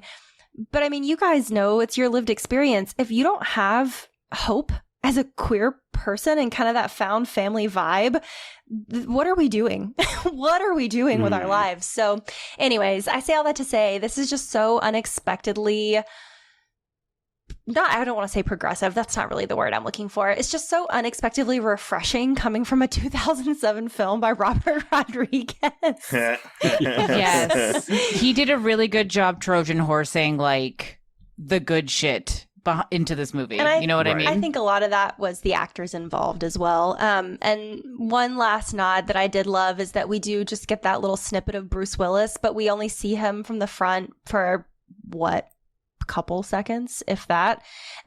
Often in a lot of these Grindhouse films that were being made, in order to make budget, they would film all of the big name actors main scenes facing from the front, and then if they appeared in any other scene with less dialogue or no dialogue, they would get a stand-in and just film the stand-in from behind. I love that. Yeah, we love it. We love filmmaking magic. And I'm just so glad we got to talk about this movie with y'all. It's one of my favorites. Yeah, this movie is super fun. I really can't elaborate on any more than we already have, but I love this movie so much, and I cannot wait to eventually cover Death Proof. Oh, I can't wait to listen. I had honestly forgotten how fun this film was. I had fond memories of it, but I didn't remember, a lot of the jokes and even the visual playfulness of this. And it's a really good time. This flew by and it was highly enjoyable. So, two limp wrists that have been paralyzed with syringes up. Oh my God, we didn't even get into the trope of having a limp wrist. Oh my God, she's a limp-wristed queer. Yes. Oh my God. We probably, by the time this comes out, we've already gotten messages from people that are like, I can't believe y'all didn't say, listen to the end. We bring it up. 100%. Read the article, not just the title, kids. Truly. Listen to these 2.5 hours. All right. Well, before we announce what we're covering next week, Bhavna and Jamie, let everyone know, where can they find you on social media? Oh my goodness. Where can they find us? They can find us as at the Bloody Broads or at Bloody Broads Pod on pretty much every social media platform you can think of. Except for Blue Sky. What are we on that one? Just Bloody Broads? Yeah, we're just Bloody Broads on Blue Sky. Bhavna, where can the people find your personal accounts? They can find me trying to figure out that barbecue recipes where they can find me. But they can find me as at The Lucky Charms. That's SHARMS, except for on Instagram because Zuckerberg is a hater and you get a little extra underscore on the end there. Oh. Okay. What about you, Jamie? They can find me taking off on a sick-ass motorcycle with a machine gun leg and a hot girl around the back. Or as at Glitter Burrito on all of my social media, except for Instagram, because yes, Zuckerberg's a hater, and I'm Jamie Kirsten Howard, full government name over there. Well, if you want to get in touch with us, you can reach us on Twitter and Instagram at HorrorQueers. Shoot us an email at horrorqueers@gmail.com. Find us on Letterboxd to keep track of all the films we've covered. If you want to chat with other listeners, join our Facebook HorrorQueers group. If you have a moment, please rate and review us on Apple Podcasts or Spotify. And if you want more content, please support the show by becoming a patron at patreon.com/horrorqueers. If you subscribe today, you will get 315 and a half hours of Patreon content, including this month's new episodes on Hannibal Season 1, Episode 6, Under Paris, The Exorcism, and The Watchers. Oh, and to tie in with The Watchers, a brand new audio commentary on the 2017 David Bruckner film, The Ritual. There you go. And that's the last time you have to say that this month, Trace. Thank God. Moving into July for 4 more weeks of that. Joe. What are we covering next week? Why do you sound so disappointed? I have not seen this movie since college, and I plan to never watch it again. I respect the movie. I appreciate the movie. It is an hour and 7 minutes long, and it feels 3 times that long by design. Okay. Well, this is exciting for me and my first time watch, so I'm excited for that journey. Folks, it's a hard left turn. We are going international, but we're going to talk about Tetsuo, the Iron Man. Yeah, this is Japanese body horror about a man that slowly starts becoming a machine. And the sound design is, by design, intentionally grating. Oh, okay. Like, this is art house cinema, so... Here we go. Kicking off July with a bang. It is a classic, though. I had to watch this for my Asian horror film class in college in film school. Nice. So, everyone, yes, get ready for Tetsuo next week, but until then, we can cross out Planet Terror. Indeed. Cross out horror queers. And our balls.